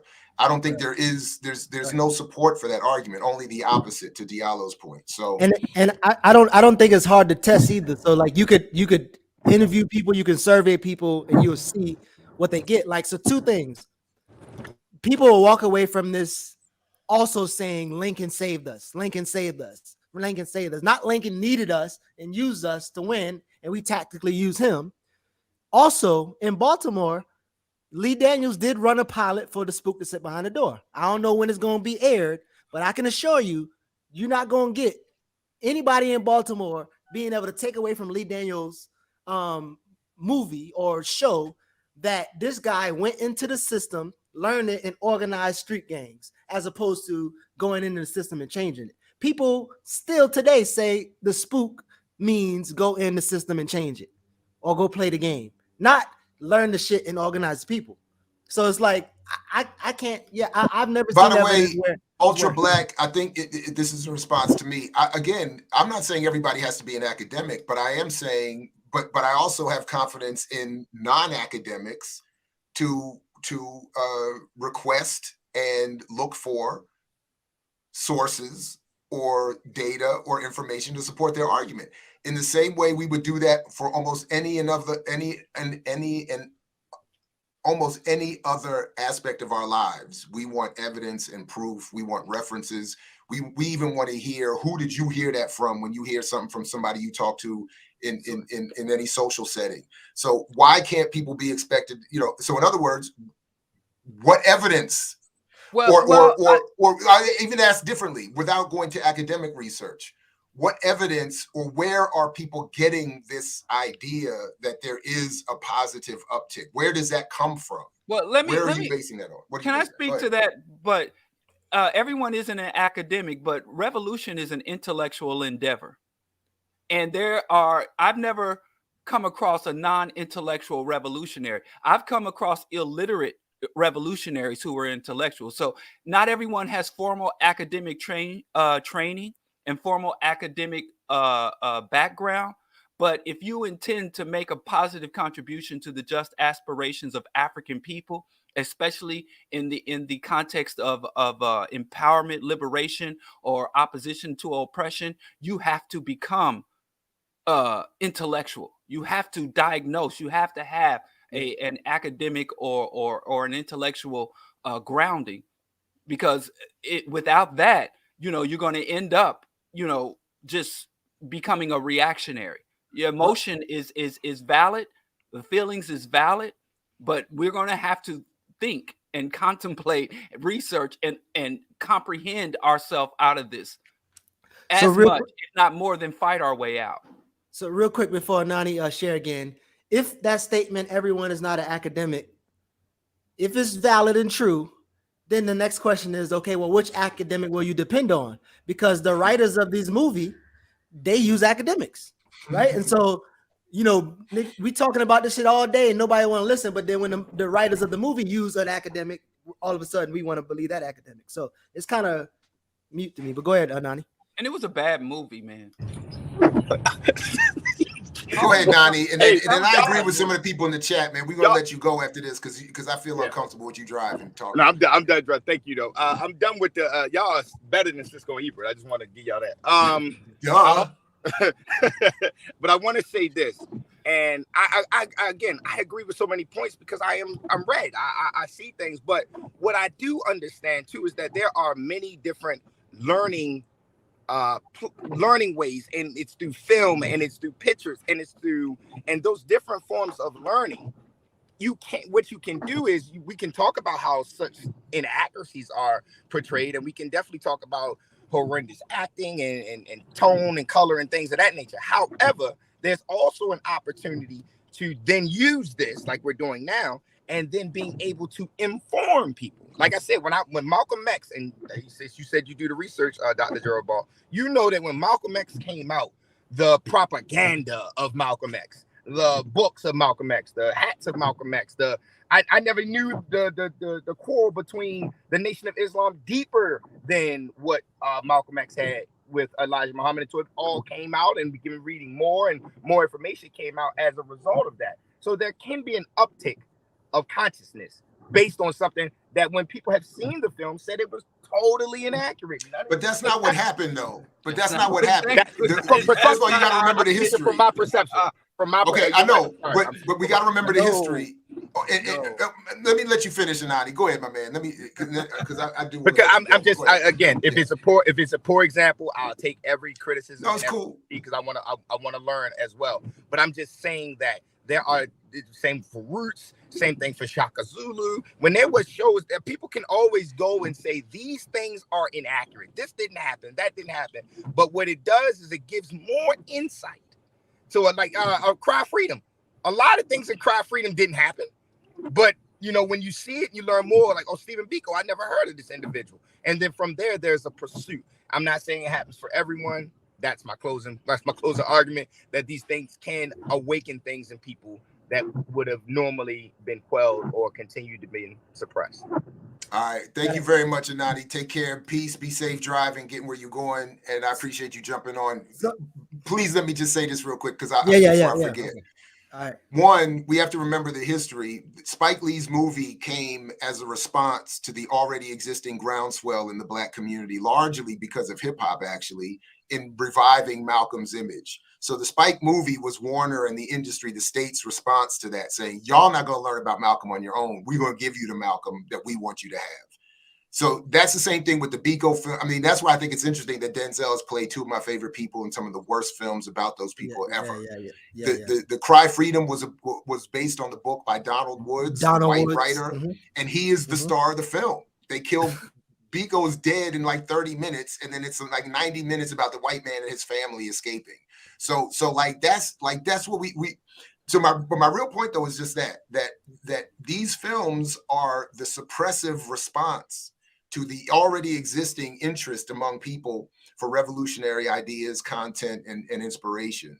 So they're saying, if you want to be inspired, we're going to inspire you.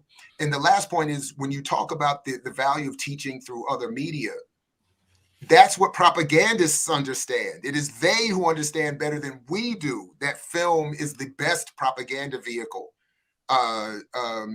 They use it for that purpose, and that's why we get, and ultimately what we get. Okay, go ahead, fellas. So speaking of propaganda, this is one of the other frustrating things for me.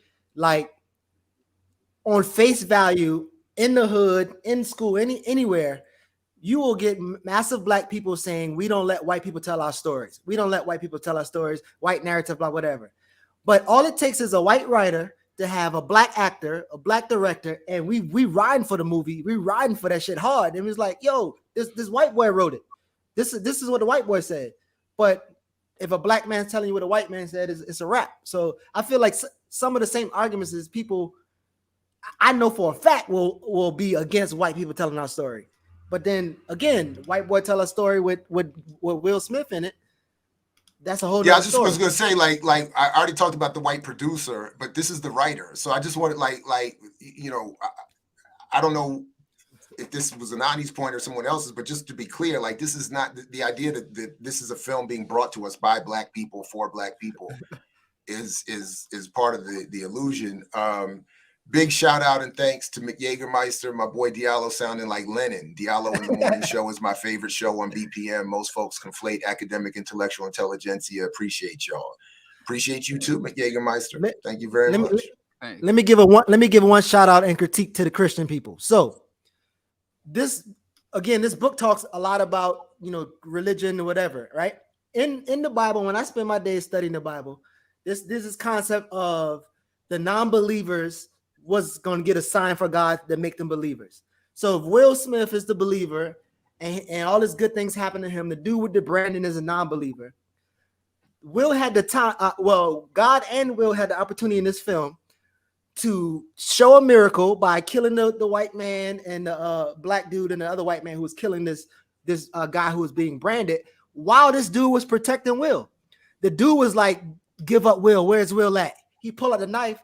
The Black dude put his neck up so you can slash his neck before he tell on Will. So it's kind of like, even in the moments of like, your Bible says, again, signs are for unbelievers. So get that man a sign and save him. I bet you he'll believe in God after that. But God is pro-slavery. The Bible is pro-slavery. Christianity is pro-slavery. It is inconsistent and dishonest to make an anti-slavery, pro-Christian film. It's dishonest. And so that was a big part of why I couldn't really get wrapped up in the film. And I understand our ancestors were, and it's a shame. Let me just say this. The Christianity part, if you're looking up any of our ancestors that rebelled, they were sinning against God. They were going against your faith. There are no Christian, but because people are always coming to me, Garvey was a Christian, the Haitian Revolution, Toussaint was a Christian. Let me tell you, they were bad Christians. They were bad at Christianity. The only way to be a rebellious slave is to be a bad Christian. So that really is disgusting to me. That we are, it would be equivalent to a Holocaust film that had a Jewish Nazi rebel fighting against or a Nazi fighting against Christianity was an integral part. They did that, by the way. If folks want to go and look at, humbly speaking, my own commentary about the Netflix, what was that? What was the thing that they did with Al Pacino and the Jews rebelling? The second season is supposed to come out now. I even did a whole thing on it. Can't remember the damn name of it. But the point I'm getting at, to your point, Diallo, is that what it was the Hunters. If you see the Hunters, spoiler alert, it's supposed to be about Jews in the 70s, Jews and their allies, Black and Asian allies, taking revenge on Nazis, on surviving Nazis, violently killing surviving Nazis. And there's a discussion, I think it's interesting, about violence, revolutionary violence, et cetera, and so forth. But the point I'm getting at is that it turns out that the lead character played by Al Pacino, who's supposed to be the leading Jew killing all the Nazis, was himself a Nazi who had killed a Jew in the Holocaust and took his identity. And then in a way to try to redeem himself in his life has become this Nazi hunt. So even so they did a version of what you're talking about by making the Nazi the hero of the Jews. Right. In sucked at Nazi. Yeah, and so I think that is the most disgusting aspect. And the fact that Will Smith, I mean, if you really penetrate the Black intellectual dark web, there was so much rhetoric about Will Smith and being everything from a Satanist, from being Illuminati, and taken. And I think Will Smith understood that Christianity, I mean, come on, it really doesn't even need to be said. Christianity is so ingrained in the Black masses. If you're going to make a movie to pull at the heartstrings or get Black people emotionally invested as a means to get Black people economically invested in your project, you had to push Jesus hard. And the story of this movie, the ultimate overtone, that every single scene, almost every scene, either started with or ended in, faith will get you through this. It was the protagonist's faith. It wasn't his hatred for his slavery. It wasn't even the love of his family. It was his faith in God. And so he took time when he was at his lowest to evangelize the other slaves. And then it was the juxtaposition of the bad Christians, the unreal Christians, the slave masters, because they had to acknowledge, yes, this master was pushing Christianity, but we took Christianity, basketball, football from the white man and did it better than he could ever do it. You know, we out-poped the Pope, we out-Muhammad. And then for the white man that said, I am God, just before he got shot in his throat, was blaspheming, which that was the ultimate sell. That was the ultimate crescendo to say this blasphemous white man is not God. Who is truly God? He is the unseen force. Because we didn't even see the brother taking aim to snipe this cracker. We saw the brother, the bullet came out of nowhere and killed this man and saved him because faith was so strong. That movie, ultimately, if I had to use two words to describe it, was Christian propaganda. Dealing with the real. I'm speaking to you directly here. Calm down and watch the show and be more respectful. Chill, my man. What are you talking about? He telling me to acknowledge the super chats. first of all, be patient. I'm trying not to interrupt everybody. I'm running the show. Second of all, I've acknowledged every single thing. I haven't missed one single thing, particularly a super chat. And thirdly, you haven't put any super chats in there. So none of them are coming from you. So if you're worried about the super chat and people being, acknowledged, put it in there. Anyway, hey, so speaking of which, you pulling up one? Go ahead. No, so real quick. Go ahead. So Will made, and I think that's probably Diallo's answer. That's probably his answer. But Will said that, this is not like any other movie that you ever seen, right? But I'm curious, what was the typical shit that y'all seen? For instance, my typical shit was the humanizing of the white slave catcher when he's like, "Oh, my best friend." Oh, I don't know if it you went out there. You talk about the slave master too much. He went, that's it. Hold on, take a second. Did I go up? Yeah, here you go. Go ahead. Go ahead. Froze. Yeah, you complain. You're talking too much about the white folks, Geechee. You can't. We've overloaded this morning's. But go ahead. Try again, real quick. Yeah. So I think the white slave catcher who talks about his love for his best friend, the black woman or the black girl who taught him everything, and he used to trade her food or hide her food, and her dad killed him in front of him. So he's trying to humanize this white guy, right? While he's still killing people. So that was kind of the typical. That's one of the this is a different movie, but this is the same shit. You need to humanize the white people so we can, feel some type of way about them. So everybody, just try to recognize what's happening here. We got 3 people on screen. We got people coming in the studio. We're trying to accommodate everybody and doing the best we can here. So no background production currently. So everybody chill. Give us a second. Real quick before we get to another guest coming up. Big Teal, you always are heard, whether you give us a super chat or not. So stop it. And big shout out, Netfa, your money's no good around here. So send me your Cash App because I'm about to send you this money back. If you are this much of a revolutionary and do this much work in the streets, we not taking your money.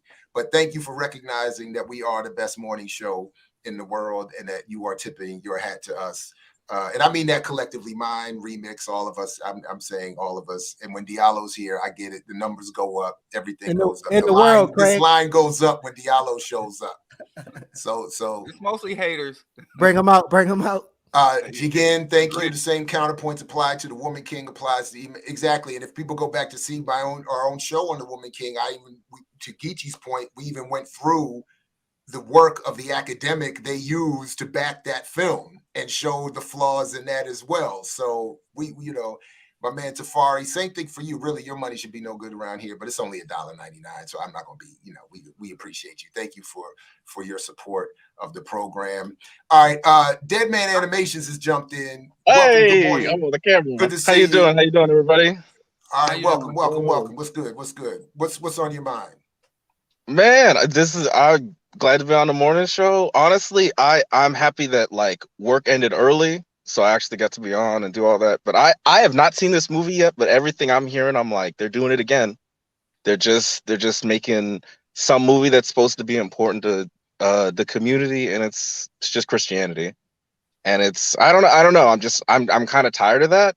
I know there are movies that do African traditional religions and other things like that, but it's just and also because it's Will Smith.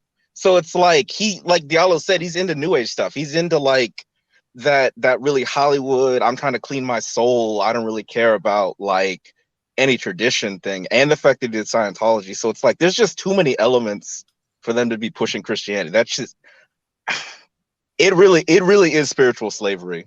Honestly, it is something that is locked in and has a real. No, but fellas, they do give you the scene. We do get the scene where the one of the more abused figures is beaten, lashed, tortured, handcuffed to the floor, chained to the floor, and he says to Will Smith's character, "How can you give us this God stuff?" But see, that is Christian. Free. That is Christian still, because they're still validated at the end of the day, and we still got to watch Black people be tortured. Right, the man that had faith returned to his family. The man that lost faith in God ended up with his head on a pole. So that remember, says if you maintain your faith, regardless of, God will not put on you more than you're able to bear. But Diallo, so no matter what you're suffering, if you hold to the faith, God will reward you. So that brother's burning in hell while Will Smith has returned to his family. No, Diallo. Yeah, that man, wait, real quick. That man rewarded him. That man got him to his family. Again, when that man pull out that knife, instead of giving him up, he's under that tree right there. He picks his neck up and said, "Go ahead and cut me." I think that's your interpretation, because when he hit the ground from that tree, he was looking Will Smith dead in his eyes. And we don't know if the fall rendered him non-communicative. Listen. On his back, he said, "Where is he?" He was like, "No." See, that's why. I ain't go see back that and watch. Nah, he's looking at him. He's looking at him, and then they ask, "Where is he?" He doesn't confirm. He then does give his neck up, and he's like, "Let it happen." I agree with Geechee on that. But he was looking dead at Will. But you're missing the point. You're missing the real point of that scene, though. Because y'all, I'm never. But all of you, no, he did look at Will. But then, but that part precedes being asked where Will is. So they want the viewer to know that he knows where Will is, so that when he doesn't give him up, we feel better about the sacrifice. So, but you're missing the point of that. But see, even that sacrifice. Hold on, dead man. Hold on, dead man. Hold on. The point of the scene where he tells the dude, where the dude says, we're not free. God isn't helping us. God is nowhere. He's abandoned you. The point of that scene is so Will Smith can get his Denzel tear shot, because that's where you get that face front close up tear shot, the Denzel tear shot, the glory, the money shot, tear shot to get that Oscar. That's what that scene was for. But he already lost the Oscars. He brought that black stuff to the Oscars, so he ain't coming back. I'm sorry that like he's not doing that. I'm just telling you what the scene was designed for. I'm not saying it's gonna work. He'll be back in 10 years, and it's going to be a triumphant return. Watch. Right here 10 years from now. Listen. Like, did you see that last night when they brought Will Smith in on that chariot? And then Will Smith ain't get the Chris Rock. He didn't get the brother a proper burial too. So the dude just saved your life, and you just left the body. Ain't nobody got time for that. Now you can't put that on him. Hey, he could have honored that man in some kind of way. I'm never pulling the caper with you. You're like, they didn't call ball. He's like, we got to bury him. Like, man, I can't pull no caper with you. I see that already. At least could have burned the body. I was gonna bring to y'all. I'm ripping them up. Y'all. Thanks, Black Sun Rider. Appreciate the super chat and the support. I guess it was like he just didn't want none. Just straight let the cash speak for itself. And the only France we like around here, the only French that's welcome around here. Another great show only on BPM. Thank you, Franny. Appreciate the support this morning. Franny and French Montana. That's all we like. French Montana and Franny. Speak for yourself. I don't even like dude like that. So do anybody remember the final scene before they cut? He told his family what? Did he even ask his wife what happened to her hand? Free. No, he didn't. He said what? What did he say? Let's pray together. Let's pray together. Come on. That's how it is. I'm tired. I'm so tired of it. He didn't even be like, damn, baby, what happened to your hand? He didn't even inquire about her injury. That was just a non-story. That was a throwaway. And again, just like Roots, because someone mentioned that Roots did some good, and Roots ends with them literally riding off into the sunset, like everything was all good. This film, just like the Nate Parker, Nat Turner film, ends with the hero running off into the sunset as part of the Union Army. That this is all a sign of the good, just like with the Harriet Tubman, saying that her crediting her valued support of the Union.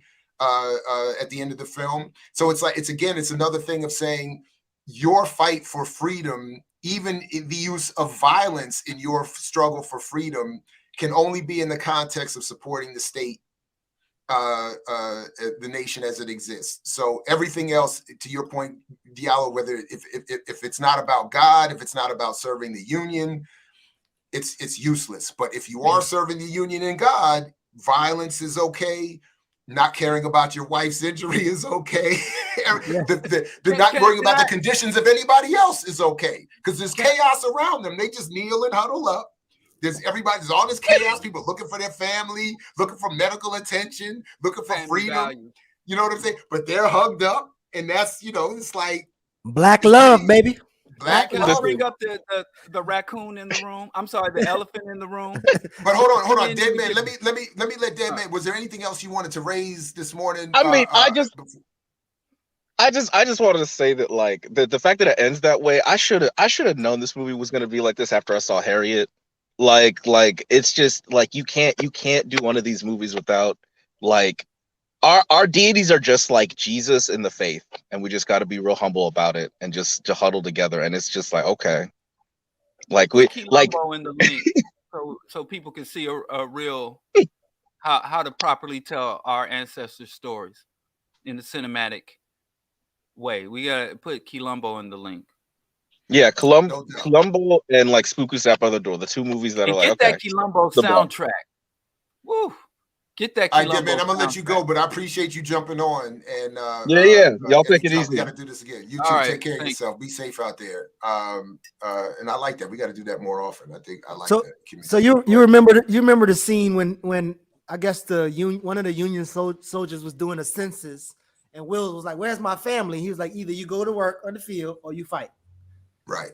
So it's kind of like, even in that sense, it was like because I see it as a heavily Christian but also military film, because you hear this idea of Will saying you go from slave to soldier, bondman to free, and all the while he's like begging the Union to let him join. So I actually had that in my potentially good points about the film, to be perfectly honest. I thought that scene might be interpreted by some as a critique of the North, which I did think was done pretty well, in the sense that they didn't make the escape to the North an automatic, all panacea good thing. They showed some of the contradictions there. And I certainly felt personally that scene, actually, I felt my own, I have to admit, I went into my own personal bag, and I felt that moment felt like how I felt in the Baltimore MEPS processing station, where really all I wanted was to return to family that I didn't actually have. Yeah. If we're going to get over personal, but their whole thing was you either go to jail or you go into the military. Mm-hmm. And that was that. So, and I felt that in that scene, I was like, damn. Ooh. But anyway, real quick. Thank Black Sunrider. When will there be a movie alternative history of the book Fire on the Mountain by Bison? I don't know that book. So thanks for the super chat. I don't know if either of you have read that. No, but that's actually that point. My notes was going to ask you a question about that. So I mean, you just explained it, but that was going to, like, your process of getting in the military but also going out. But go ahead. I mean, that was it. The very quick one was, the lawyer said, my lawyer told me you should enlist in the military before you go to court. And the judge said, I'll put you on unsupervised probation so you can leave the state of Maryland and go to Chicago for boot camp. But that was basically what they said between my lawyer and in front of the judge. Because you're willing to serve in the military, we're going to let you out of prison. If you do something wrong again, we will reinstate these charges and we'll add them to whatever your new charges will be. So it was, it's traumatic. Like, for me, it was one of the more traumatic moments in my life, and I always remember it. So when I saw that scene, I was like, obviously I wasn't escaping this bad a situation, but it was just that I did feel like all I really wanted was to go home. You know what I'm saying? And in the parallel ends there, but it was like in the sense that neither of us had a home to really go to. And even to the extent when I got that phone call in boot camp, that first week phone call, and I called home and I told my mother, I want to leave. Like, they give you a week. And she said, and I'll never forget, she said, you can leave, but you cannot come here. Wow. So I was like, woo! So I'm stuck. Anyway, that's that scene brought me back to all of that, and I thought it could be seen as by some as a critique of the North. although it was anyway. But anyway, go ahead.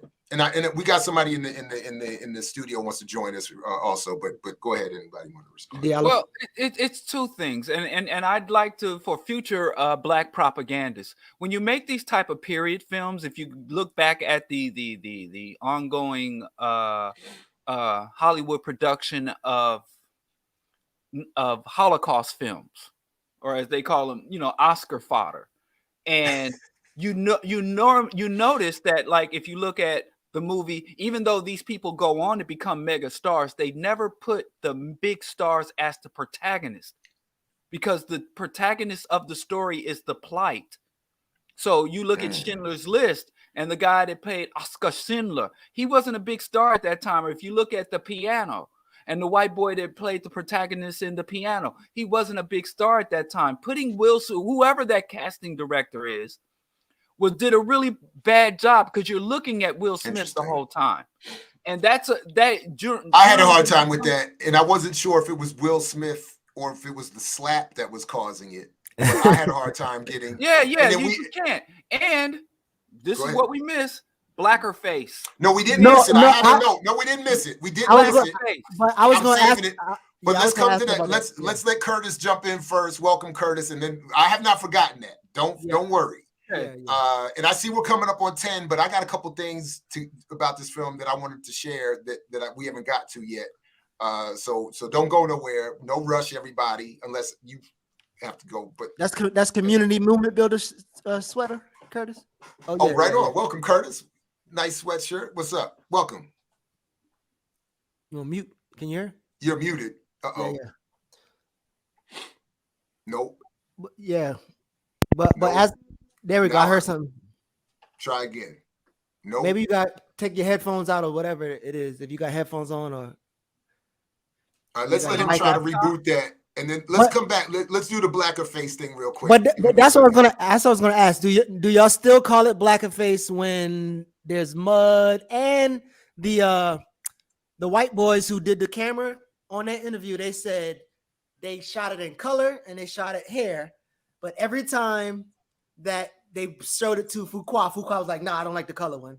And because they did the darker black and white scene for black and white people, they said it made Will look closer to his ancestors. The white boys even said that. So now there was a couple articles that I saw that were critical of the fact that they were saying Will is too light, that there were people who were saying Will is still too light to have been in this film. They should have gotten Mahershala Ali or what's my man that they want to be the Black James Bond? Idris Elba. They want that either of them should have been cast. That Will is still too light skinned for that role. I couldn't tell if they were using makeup, if it was a film lens, a filter, if it was the mud that I know he's meant to get more dirty. If it was I don't know what it was. But there did seem to be some clear darkening, the blacker face. So they talk about it right there at 2 minutes and 50 minutes. They talk about it, but then they also said something that was interesting. It looked like they clipped it, but at 2 minutes and 50 seconds, that's when the film team. Do you notice that every other black person that was cast in that movie was dark, very dark? You know, well, I don't know if the assistant to the slave catcher, I don't know if he was. I'm not sure. Okay, all right. All right, he was okay. Right. Okay. I don't count him amongst the slaves, but it was 50 Shades of the Fresh Prince of Bel-Air, because he went from, even before the mud, his color palette was constantly changing throughout the whole goddamn movie. I was like, I'm outraged. Like, wait a minute. We got Rick Rubin. I'm outraged again. I went through even more than the slave and the brutality. What outraged me more was his changing color palette. I was sitting there watching brutalized Africans very calmly, but every time his skin changed, I'm like, "Whoa, what are they doing?" I don't like them putting me through that. Hey, one of these dudes look like Rick Rubin. The other one looked like a politician. I can't remember the politician, but one of them looked like. Where are they? Are they in the Coliseum? Black and white. Okay. It's about white people. Mm-hmm. Yeah. Abusing members of the African American community. Did he say nigga? So black Was and he white about was to something say? we wanted to play with. Makes sense. Also, I feel like color was hallmark. Yeah. Didn't want to do a hallmark film. Whenever we were in the room with Antoine or Rob and myself, we'd bring them into the room and say, all right, here you go. This is what it looks like. We have. Now take a look at what it looks like in color. Every time. Shut it down. Is it just too much? No, it's just the black and white element of it offered an authenticity to a time period. Also, it took the way we graded, and it is we here. So the way we graded was that Will became much darker in skin tone, where he has a much lighter skin tone, and suddenly he became much darker and more an original descendant as opposed to some movement. It just felt more real. I mean, as soon as you saw it in color, it was like, oh, it's okay, it's good. As opposed to some movement. With this palette, and all of a sudden it has a kind of a power to it or a poetry to it. It was the best way to describe it. And so it just made things just feel correct, and it suggested other things and shooting in slow motion and other art that started to be incorporated because of the look of the movie. Everybody really liked it. I mean, we did it on literally the makeup test day, where we started playing with it. It was the first thing we did, and we started screwing around with it. And then when I got the black and white to something that I liked and showed Bob said, well, what if you put a little more color in it? Like, and so we did. We just slid it back in, and all of a sudden it just felt right immediately. And then we start to, and as Bob likes to have a colorist on the set with him, so that he could shoot something and go see what it looks like, and then maybe make an adjustment, or if I have to go shoot something, say this is the kind of the palette we're going for in terms of the shot. And it was great to be able to color time the movie as you're going along with it. It worked out really well, I think. I'd imagine. I don't know what he said. He looks more like a descendant as opposed to a movement. I don't know if that was what he said or they clipped something, but it was weird as shit at that. It didn't. The part where he was like, "This movie's about white people killing." Y'all didn't get that? Maybe. But anytime, whenever people say African American, it's clear that they don't talk to black people, and they are more likely using the N-word than anything else.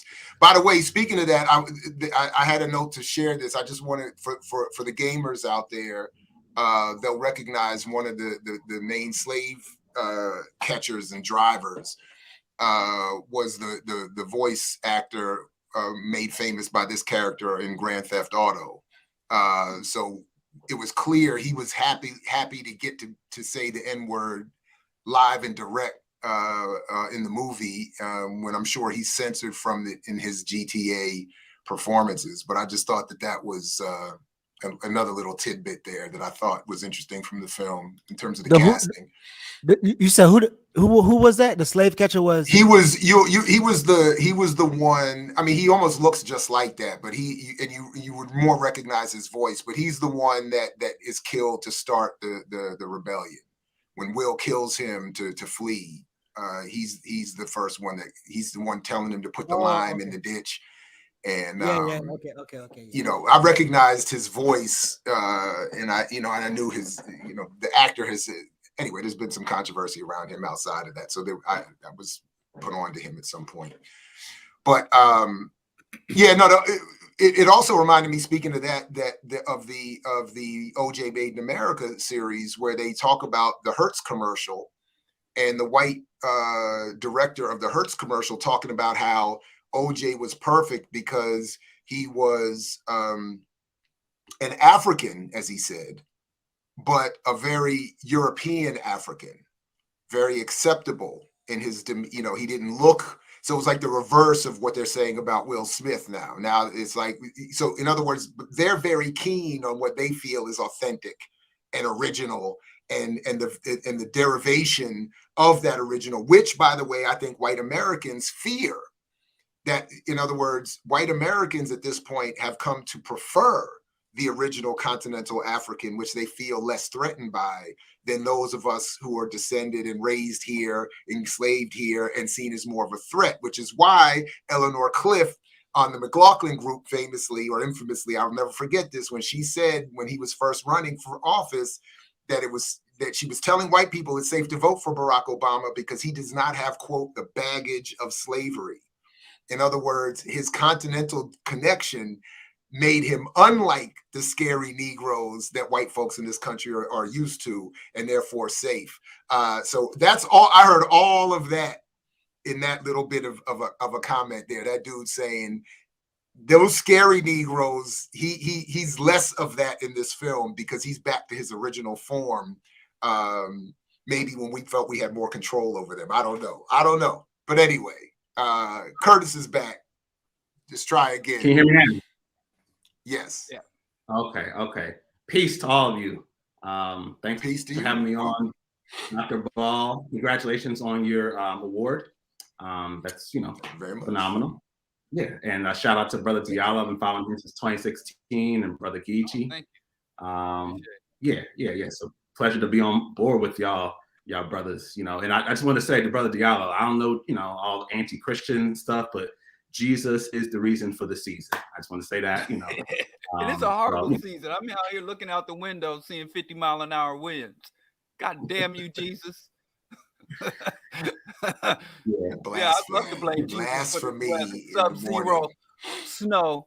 Yeah, how dare you on Good Friday talk that way? Is it Good Friday? No, I don't know. It ain't no Good Friday. I'm just saying that it's a Good Friday.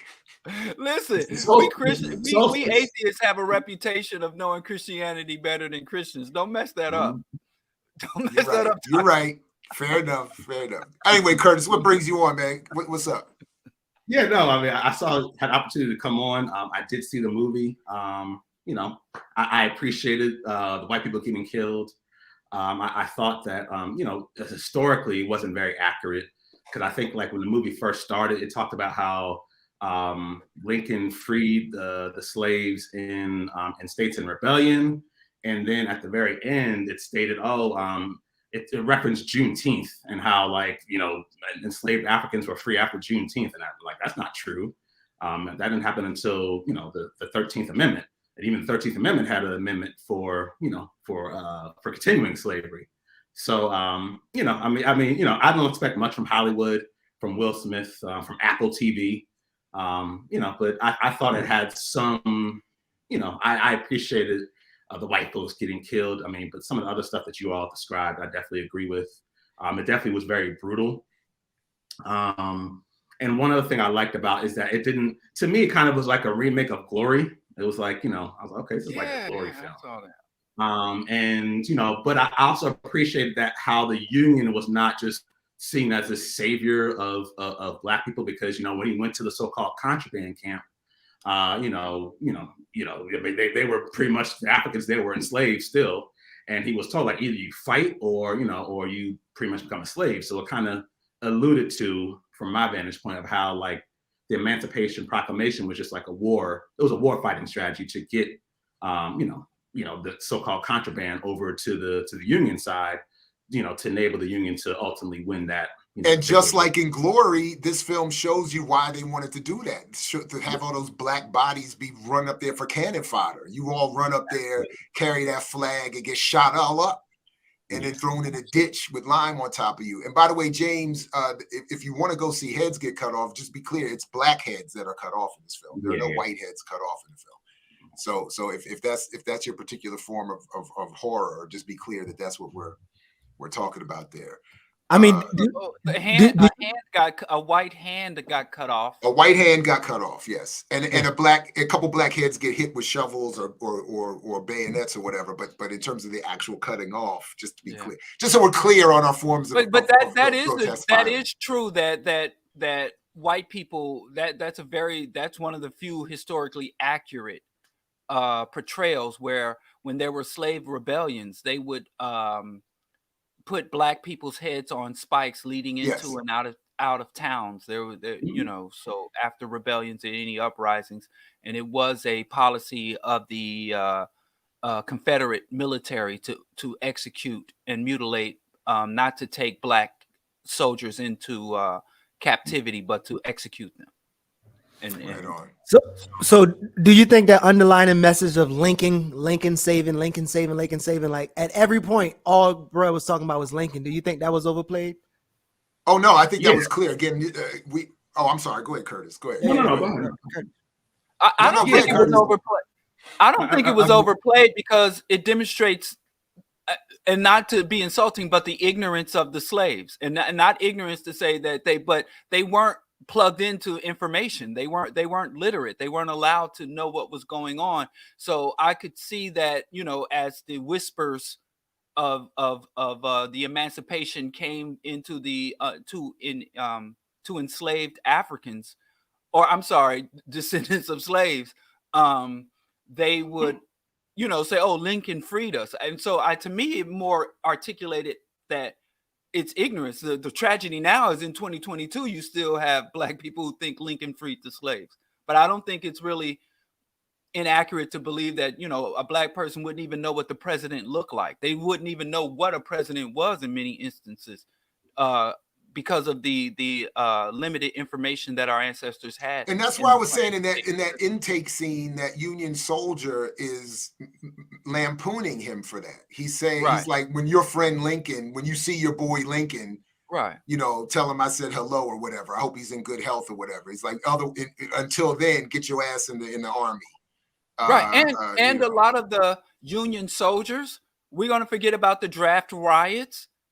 A lot of white people were under the false impression, like, oh, Lincoln's sending us to the South to die for Black people. Right. And they're going to come here and take our jobs. So the Union soldiers, often, they were conscripted themselves. If you read the old accounts, a lot of Union soldiers was like, it was the first time I ever had a pair of shoes in my life. It's the first time the soldiers were not necessarily, the soldiers were fighting for their own. Rich white folks don't fight in their own wars. There's no rich folks out there fighting in these militaries. And they had the thing where if you were drafted, you could pay someone to go in your steed. That's right.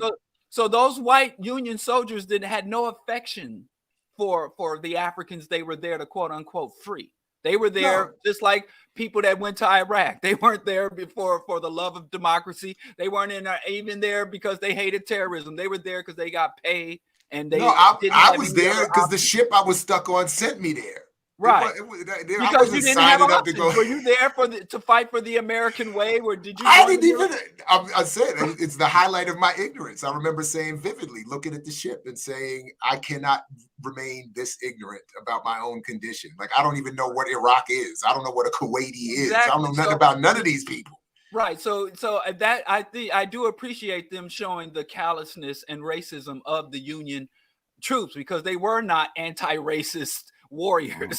They were conscripted and paid mercenaries, just like the modern U.S. military. And they go to foreign places for the same reasons. I know I said we aren't in a hurry, but I do have a couple things I want to get to, and we are over time. So Curtis, if you're cool, let me, I'm gonna let you go unless you want to add anything real quick. And otherwise, I appreciate your support and jumping on with us. No, that's it. Thanks again for having me. Peace to y'all, brothers, and hope you enjoy the rest of your holiday season. Happy New Year. Right on. Likewise. Take good care. Be safe out there. Just real quick, because I want to share them, because I did actually read a couple things about this movie. This piece from The Atlantic by Shirley Lee says Will Smith isn't the main reason to avoid emancipation. I think I put this link in the show description, but just a couple things from this film. To the point I was mentioning earlier, Smith hasn't been the only one to cause controversy. At the premiere of Emancipation, a producer, Joey McFarlane, brought an original 19th century photograph of Whipped Peter, the real-life enslaved man whose story inspired the movie, to the red carpet. McFarlane showed the photo off like an accessory, a moment that drew criticism for his oddly casual presentation. In an apology, he wrote, "I hope my actions don't distract from the film's message." But basically, to the point about that, it says that, we're given minimal information, or there's minimal information available about the real man's life story. The filmmakers have invented much of it. The result is a movie that is part prestige drama, part survival thriller, part war epic, and all confused. Smith looks like the larger-than-life persona he's played many times throughout his career. I think one or both of you have made this point just a minute ago. One character explains that Peter can survive things most men can't, turning Peter's story into essentially a superhero saga. The pivot is bewildering, considering how Foucault has argued that movies about enslaved people should be reminders of reality, even if grim. But Emancipation isn't examining history, it's indulging fantasy. By turning Peter into a warrior, the film undermines the very figure it's trying to honor. But turning Peter into an action hero, the director fails to offer new or nuanced insights into these themes. Emancipation thus continues the historical presentation of Peter as a mere symbol, barely examined beyond his physical blemishes. Peter is near invincible as he dashes through the swamps just out of Fassel's reach, and he's irreproachable, the only character who tries to relieve others' suffering. This is, to your point, I think, Diallo, about the God thing. I think this is a good point made in this article. He's the only one who tries to relieve others' suffering. The movie attempts to imagine Peter's interiority by insisting that his faith in God strengthens him, but gesturing vaguely at the idea is about as far as it goes. Despite a committed cast and often stunning cinematography, the film script is too blunt and the direction too ham-fisted to make Emancipation anything more than another rote, albeit expensive, entry into the slave movie genre. So that was one of the questions that I had in my notes that still remains undealt with so far this morning, which is, how is this film a departure from other films on the subject? And I didn't find it to be one at all. From the look to the story to the way things play out to the religion to all the things to the absence of emphasis on Black collective rebelliousness. The film conveys just like everything else, and again reminds me of the look of the latest Predator film, of Revenant, and Schindler's List. Anyway, any responses to that? Otherwise, there was one other one I could bring up here just real quick. Yeah, no, I agree. Like this idea of even when those, again, when Diallo was talking about the Black men who shot the enslaver, at that moment Black men saved him, right? And all he could think about, are y'all with Lincoln? Where's Lincoln? And then take me to my family. Like, he ain't tell him thank you or nothing, but right. He was like, yeah, he's like, anyway, that's interesting. In this piece, I think also linked Emancipation, Will Smith's unrelenting, brutal slave epic is a B movie with delusions of grandeur, says David Ehrlich. American movie watchers are used to consuming their history lessons with a heavy layer of artificial butter on top, but William N. Collage's script filters Gordon's saga through so many creaky Hollywood tropes that the overcranked genre stuff begins to feel more honest by comparison. At least the opening scene where Peter rips the door frame off the plantation slave quarters as he's being dragged away from his family registers with raw emotional truth. If only the same could be said for this character's intractable Christian faith, which persists in the face of watching his fellow runaways get slaughtered and peaks with him murdering a slave catcher with a metal cross that he finds on the body of a dead child. Or the sudden fourth act pivot into glory territory, which begins with the Deus ex Mustafa Shakir, that's funny, as opposed to Deus ex Machina. Mustafa Shakir ending Foster's plot in the least satisfying way imaginable, and then effectively recast Peter as the world's greatest soldier just a few minutes later. Being reminded that cowboy bebop survivor Shakir possesses an extraordinary screen presence goes a long way. Learning that Gordon really did go from human contraband to Union Army hero in the span of a few short weeks has the opposite effect, as Emancipation dramatizes that remarkable transformation with a ham-fistedness that makes the most remarkable facts of his story seem fake. So that just a little bit from what some of the reviews are saying, and that I felt resonate with me. I felt the same kind of thing. I couldn't put my finger on it, but I was like, what kind of movie is this? And when did he become the super soldier? And when did he, like what? And I even asked my wife as we were watching it, like, what battle are we supposed to be watching here? Is this supposed to be an actual depicted battle like we saw in Glory? What are we looking at? So it was just very confusing, but to understand that they only took the frame of a historical reality and packed it filled with whatever they wanted to is more clear.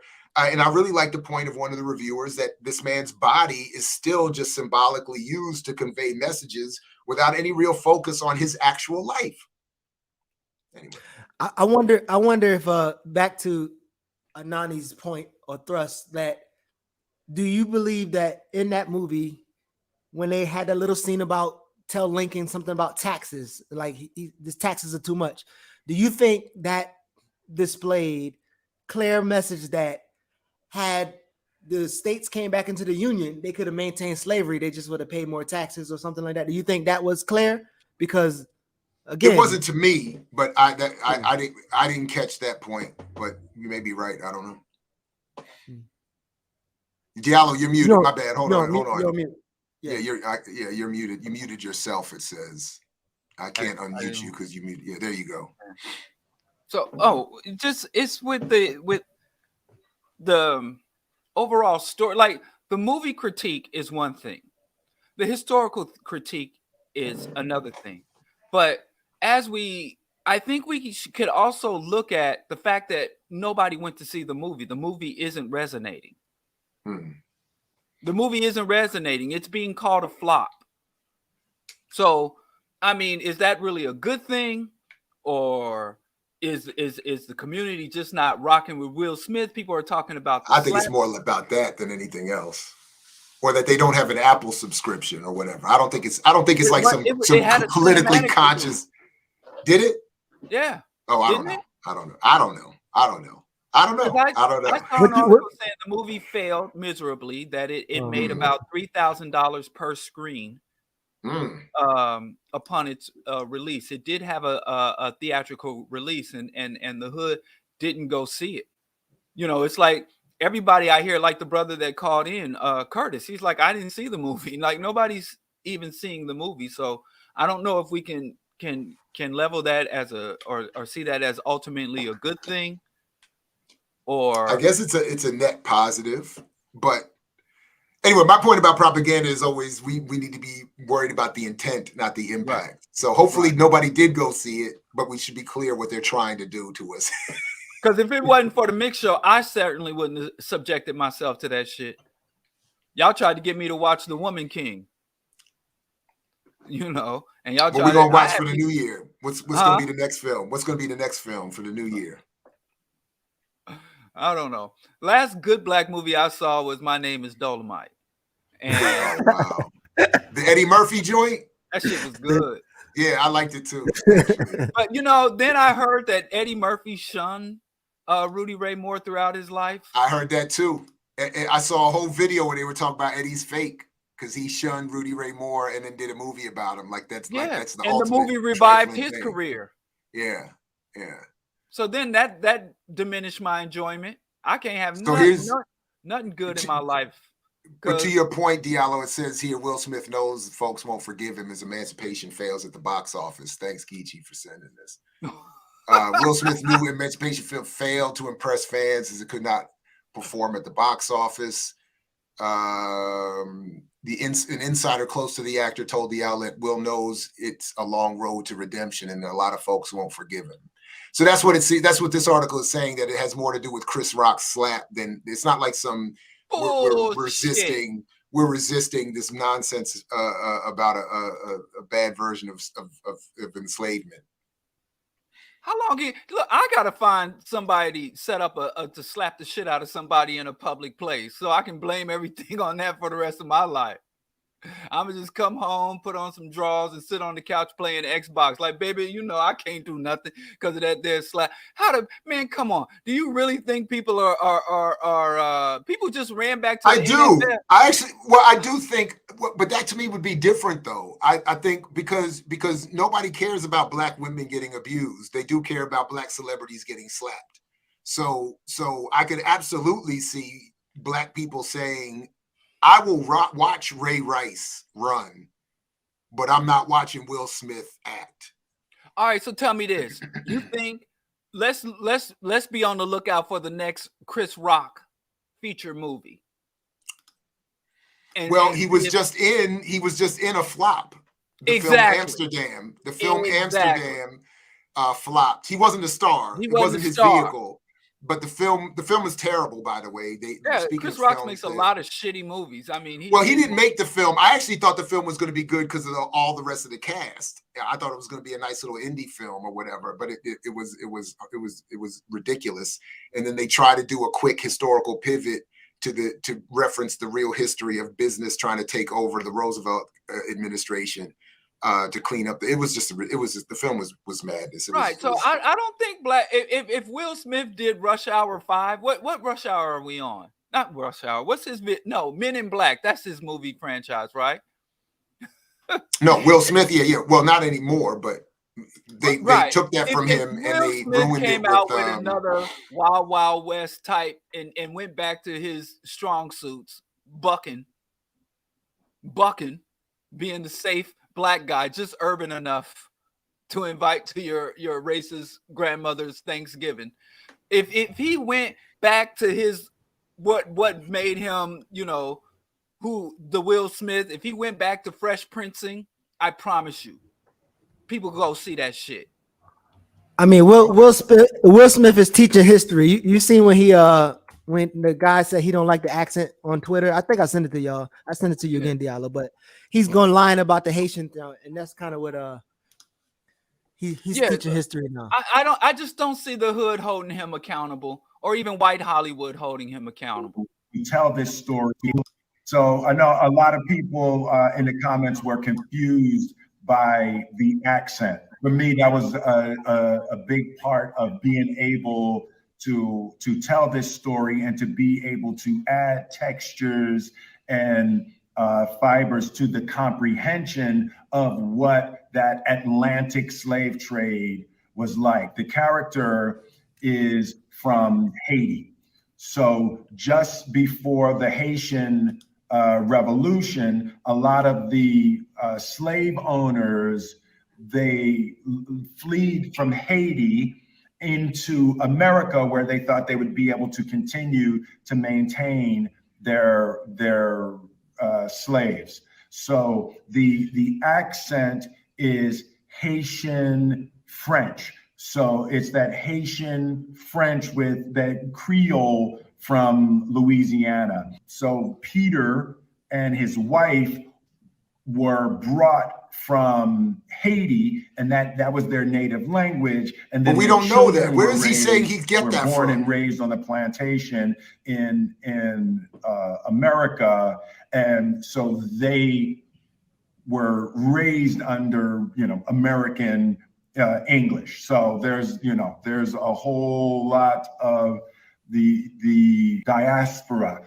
His hands sweating. The African he's struggling. He was outside his depth on that, and I'm not mad. I've been there. I've been there in an interview. Like, oh Lord, I'm on a ledge right now. I need to try my hands on my pants. But yeah, he was struggling with that, and it's because he doesn't have speaking from experience, it's because he doesn't have a grasp on his own argument. And he's I just think he's arrogant enough to think he knows what the fuck he's talking about. Hey, Butterscotch, is Butterscotch back in? Who? Butterscotch. Butterscotch sweater. No, the sweater. Oh, Diallo trying to get that sweater next week. I know he's gonna come. Hey, listen. I like my sweaters, and I actually saw a Butterscotch sweater, and I told my wife I can't be out here in Butterscotch, but if Butterscotch is back, I got some bangers for y'all. I just like the candy. But look, I do need to start to wrap up, and there's some highlighted comments. Let me just go through here because I think there's some stuff for all of us in here. I'm happy to come back to this. My short answer to this is that I think Sankofa is boring. I don't think it's a particularly exciting film. I think the messaging is largely good, but I think it's boring. And then I definitely am personally biased against this whole thing of the standard easy trope of all of us who are mixed are traitors and everyone who's dark skinned is a hero. And I know he went into a little bit of that bag in that film as well. But that's off the top of my head. But I also am happy to admit that a lot of my memory of the film is biased and clouded by my negative interactions with him over the last few years, some years ago at this point. But, so I may be wrong, but but what I remember always feeling was I don't want to admit it because of the broader politics, but I didn't really think the film was that great as a film. I thought again the politics were better, but so that's just that's it. I don't know if either of you want to say anything about the film, saying my one critique is that the movie showed a lot of graphic violence towards African people, rapes, assaults and killings of blacks. But during the slave rebellion, it was the most bloodless slave rebellion they've ever shown. Right. All the violence against white people was implied. Even when the woman was hacking the slave master to death with the machete, the slave master was behind a wall of grass and we could see her swinging, but we couldn't see her target. And then when they had the white men cornered on the hill and they had all these Africans with sharp weapons approaching them, just as they got close to them, it cut to another scene. So it showed graphic images of black people being brutalized while showing suggested artistic symbols of white people getting retribution. That's my main complaint. I agree with that. By the way, to be fair, also, his film Taser, his more recent film Taser that came out, I don't know, a decade or so ago. I actually like that film better. It doesn't deal with the same subject matter, but I like that film as a film better. And in terms of my bias around how interracial relationships and multiracial people are depicted on film, I thought his depiction of that experience in that movie, despite it being a critique, was actually very good. So, but anyway, I'll also the head slave, the biracial head slave, he did what he did as a result of a voodoo curse, right? He was given a voodoo potion. So honestly, I don't remember the details. Like you can't blame him. He wasn't inherently bad. I know, but the discussion around the film, I remember. Go ahead. Because she wanted that man. Why can't that man come round to me? Yeah. So he was given a love potion that he took. So it was really the woman's fault. It's really the black woman's fault. It was the black woman's fault. Okay, now we back on point. Okay, now I'm good. As long as we blame black women, I'm good. That sounds like the Charleston red rice saga. I don't know if you ever heard of the red rice trick. I don't know if it's out of Charleston. I don't know if black people, would women do the red rice to keep men? Okay. I didn't get that. I don't know the specifics, but all I know is that I was told years ago that a woman put a root on me. It was described around these parts as a root. And that's one of the roots. Kept me around. It wasn't red rice or anything like that. So I don't know what it was. But it was never divulged to me what it was, but it didn't work because it was supposed to have kept me with her. And well, the red rice is the root from the root chakra. Oh wow, okay. All right, don't mess with black women because they seem to know what they talk about over here. I don't know. I don't know. Root from the root chakra. No. Wait. Look, check this out. Freedom Power says I asked Haile Garima why he didn't show white people get killed on screen in Sankofa. His answer was, I didn't have to. What? That sounds like a Haile Garima answer, though. I could see him saying it just like that, too, because I didn't have to. Did he have to show black people being killed and brutalized? Did he have to show black people being murdered and brutalized on screen? Look, this is the man that condemned in front of me and a group of people, the Black Panther Party, Huey Newton and Fred Hampton, and dismissed Huey as just wanting to do cocaine and fuck white women. That's exactly what he said. That was his overall lasting analysis of the party in front of a whole bunch of students. And I was I have a whole lot of issues with my man Haile, including his relationship to the anyway, whatever. I don't want to make this a whole thing about. But my thoughts on Sankofa are that. That's what I think of Sankofa, and my thoughts on Taser, which I enjoyed as a film. Anyway, Coco, big shout out to Coco. We really don't need more stepping stones that mislead the people. That's where I'm at in terms of Anani's point. I think about these films help us get somewhere. They walk us. The stepping stones are walking us away from. So I'm with that. What percentage of black people who see the film will follow up by doing more research? It's single digits at most would be my assumption. Or I really want to see somebody do some type of research like that, because I know it's gonna be hella low, and then even the source to which they would go to is probably gonna be shitty. I'd like, if anybody does know of research on it, I'd be interested. How would you construct a methodology for that? How would you construct and then conduct that research? But I'd be interested in that. I've never been inspired by a film. The only time. Thanks. I'm with you, Quaker Anarchist. Go ahead. The only time I've been inspired to research a film is if it's a familiar actor in there and I can't quite figure out who is that. He was in something else, and I'll go look up and find. That's the only research. And let me go on the record is I would tell Boots Riley, keep rapping. Keep on rapping. It ain't Indonesia, China, wide, purple hair. Keep rapping. He should keep rapping, but I'm not mad at him, and I appreciate what he tried with "Sorry to Bother You," and I will continue to say, whack. That was not whack. I don't agree that it was whack. Riggedy wiggedy whack. I think "Sorry to Bother You" is to class what "Get Out" was to race. That's my one-liner, and I agree. I'm rest on that. So I'm not going to agree with you on that. But I do want him to keep rapping though. I agree with the message. I've been rocking with Boots Riley since Kill My Landlord. That Genocide and Juice. I've been rapping along to him. That's my road trip music. But everybody can't do everything. Y'all want me to put out an album? Do you know I ran into him? Everybody can't do everything. I ran into him at a hip hop festival years ago in DC, and I said, "Man, I've been just what you said. I've been rocking with you since Kill My Landlord." You know what he said to me? He said, "Which track?" I was like, "My dude," I was like, "I don't remember like that." I mean, we're talking 30 years now. I couldn't tell him, but I was like, "Come on, man, don't put me on the spot like that." To me, I'd have rapped his whole album to his face.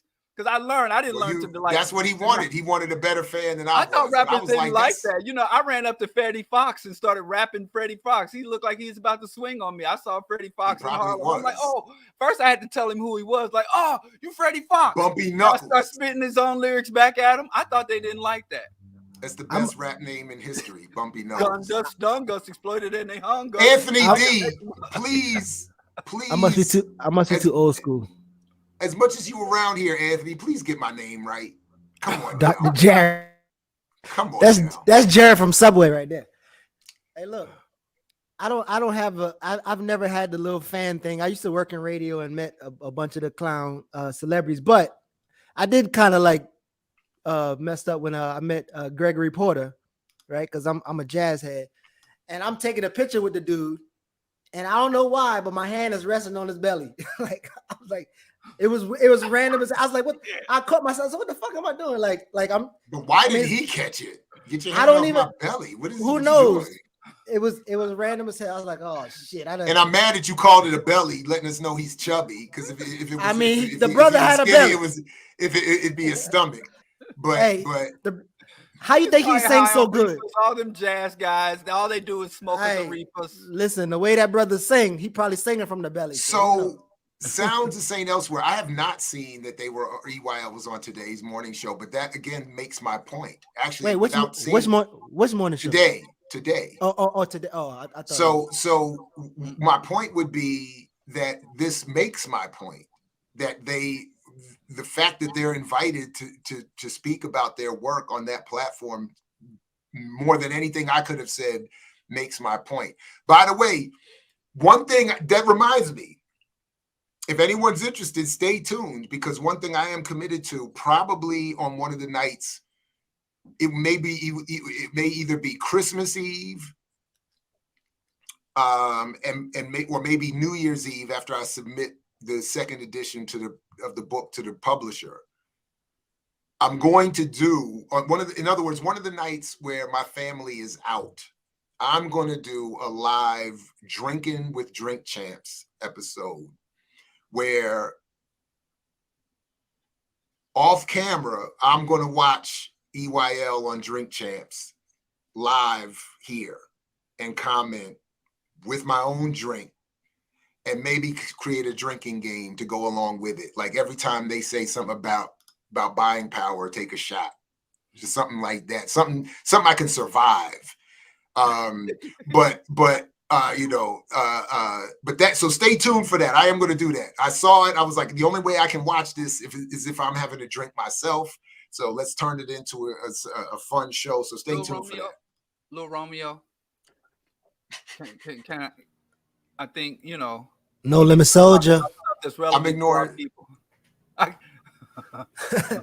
ignoring Sir Lewis Hamilton. What does that mean? I don't know. Sorry.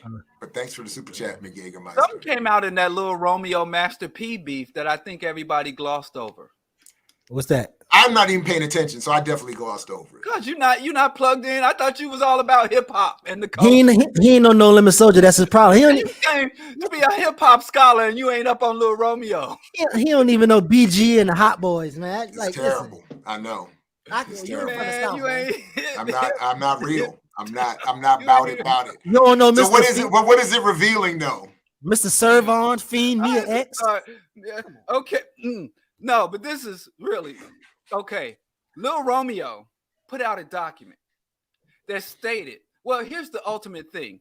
You know, FUBU, For Us, By Us, Carl Kanai, Rockefeller, the various vodkas and other drinks, right? Armadale. In that thing, he kind of exposed that whole black mogul, black CEO scheme, because he put out a document where they articulated to him that the whole purpose of Rap Snacks was to eventually be bought out by one of the biggest food processing, food marketing companies. That was the whole point of it. And they said, when we build it up, chill, man. Wait, you on this side of my screen. Chill out. Hey, ain't nobody talking to you, Geechee. Let me say what I got to say. Talk to your homeboy. All right. Geechee, just sit back. Yeah, sit back. That's why you ain't in the tropics no more. You don't know how to act. Now, like I was saying, he literally said that the purpose of this For Us, By Us is to build up a black label with black support using ethnic, urban, black aesthetics in order to sell to white or Asian investors. Wow. And I think everybody's paying attention to the beef, but I'm like, every single one of these black labels that they make, they put our faces on it, they black buy, we need to support black, buy black, and all of these black moguls, black CEOs, their whole mission in life is to ultimately sell out to white folks. And build their black brand up enough to get attention from white industrialists, white venture capitalists to come buy their shit off of them and take the bag. That's AKA always DeionSanders. Yes. Listen, but on a much larger scale than DeionSanders, because DeionSanders I'm just playing. Mick Jägermeister joined us by audio only. Welcome. I just want to let everybody know you in there. Go ahead, Mick Jägermeister. Peace. If you listen to the Earn Your Leisure joint. Oh, go ahead. Thank you, brother. Peace, y'all. I just wanted to say that you've been ignoring the one and only Sir Lewis Hamilton. The race car driver. The only one, the number one, the numero uno. Yeah. Every time you talk about FIFA and football and all that other stuff, I'm like, you got to talk about the political economy of Formula One. That's where you get at it right there. I'm about to write something about that because it's really sick. Lewis Hamilton is the best race car driver ever, but I'm starting to become one of those guys that's like, shut up and dribble. You know, like the political part of these sports characters is getting really ridiculous. And Formula One at the start of the special military operation in Ukraine literally banned a Russian essentially oil company, Uralkali or whatever, that was a sponsor of one of the teams, the main sponsor of the brokest team, the American team in Formula One named Haas. And then they fired their Russian driver, who was the son of the owner of Uralkali, because he was Russian. He went there and said he would race under a neutral flag instead of Russian, and they fired him. They just came out with another rule. The FIA, the sporting regulator, said that you have to maintain neutrality, so no political messages. But they literally just did that this year. So it's like a really big deal. It's like the most expensive sport on the planet, the most scientifically, advanced sport on the planet. Polluting? I don't know if we say Coco is hating on you, by the way. Just highlighting that Coco is hating. What's the relevance? No, I'm just messing with you. Mick Jägermeister, definitely write this up and share it. I did watch some of the Formula One series stuff on Netflix and saw some of the Lewis Hamilton stuff. But I don't pretend to follow the sport. But real quick, what you said earlier, that's what Earn Your Leisure was saying on Drink Champs when they were saying like majority of us, what we doing is building up the business and selling it, right? So I call what is the 19 Savage and 21 Keys now, but 19 Keys was that was his line. He said, you know, black people don't even know how to get it. Like what we do is we build up the business and we sell it. So I'm not going to, you sent me the link to today, to their visit on today. I'm not going to play it because I don't want to get copyright hit. And everybody is real shady in these YouTube streets. Even my man, Math Hoffa. Math. How you, speaking of which, they just had a whole whack conversation on there that I'm thinking about doing something on too. With I forgot who was on the show lately, but they were talking about, you know, all the black business stuff. Anyway, Mick Jägermeister, go ahead, man. Go ahead. Yeah, I just want to speak to the relevance and then hop off here. I appreciate y'all. So I know they were just kidding, but essentially the relevance is Lewis Hamilton is doing a film about Formula One with Apple as well. He is the first and only black Formula One driver ever, right? And the greatest to ever do it. So it's right in that je ne sais quoi of what we're talking about here with Apple and propaganda and stuff, especially when they have these super ultra liberal politics to the point where he like dated Nicole Scherzinger and he got a hairline once he started dressing and being air quotes blacker and all that stuff. And now people hate him even more. But yeah, it's a pretty interesting thing if you want to look into it. And Formula One is different than NASCAR, right? Yeah, way different. It's the highest form of motor racing. Oh, excuse me. Well, pardon me.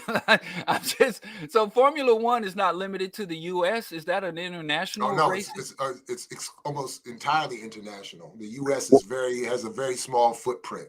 Well, Jared, that is changing, and that was one of Lewis Hamilton's goals. So next year there are 3 races in the United States of America. There's one in Miami where they made the crypto racing arena. That's another big point that you want to check out. They did that this year. They had the first race in Miami. They made a whole track. There was the community was like trying to stop it and all the other stuff, but that's another story. Then there's one in Texas. There's actually 2 tracks in Texas. And then the newest one next year is the one in Las Vegas. They're shutting down the strip. The tickets are $10,000 a piece to go see this race in the middle of Las Vegas next year. So Lewis's other goal is to get a track in South Africa called Kelami to be certified to race in Formula One. But it's all over the place. They banned China's track. They banned Russia's track. They banned, like all of the enemies, air quotes. They do that thing. So yeah, it's pretty politically relevant as, he was and might still be the highest paid athlete on the planet. And they had to put a cap on their salaries. That's how high it was. Wow. Well, definitely write that up, and I would love to read it, and you'll be welcome back to talk about it if you like. But let's do that. Let's do that. For sure. Appreciate y'all. Peace. I appreciate you. Thank you very much. All right, good folks. Let me, Leighton, we've actually done something on Blaxploitation on this platform a little while ago, but I'm happy to revisit that, and I'm always happy to rap with 2 Black in the crew at Black Miss. And definitely appreciate Montrell for joining. Thank you very much. And can Geechee share that GQ article before you rap? Drop it in the chat, please. All right, good people. Anything else real quick?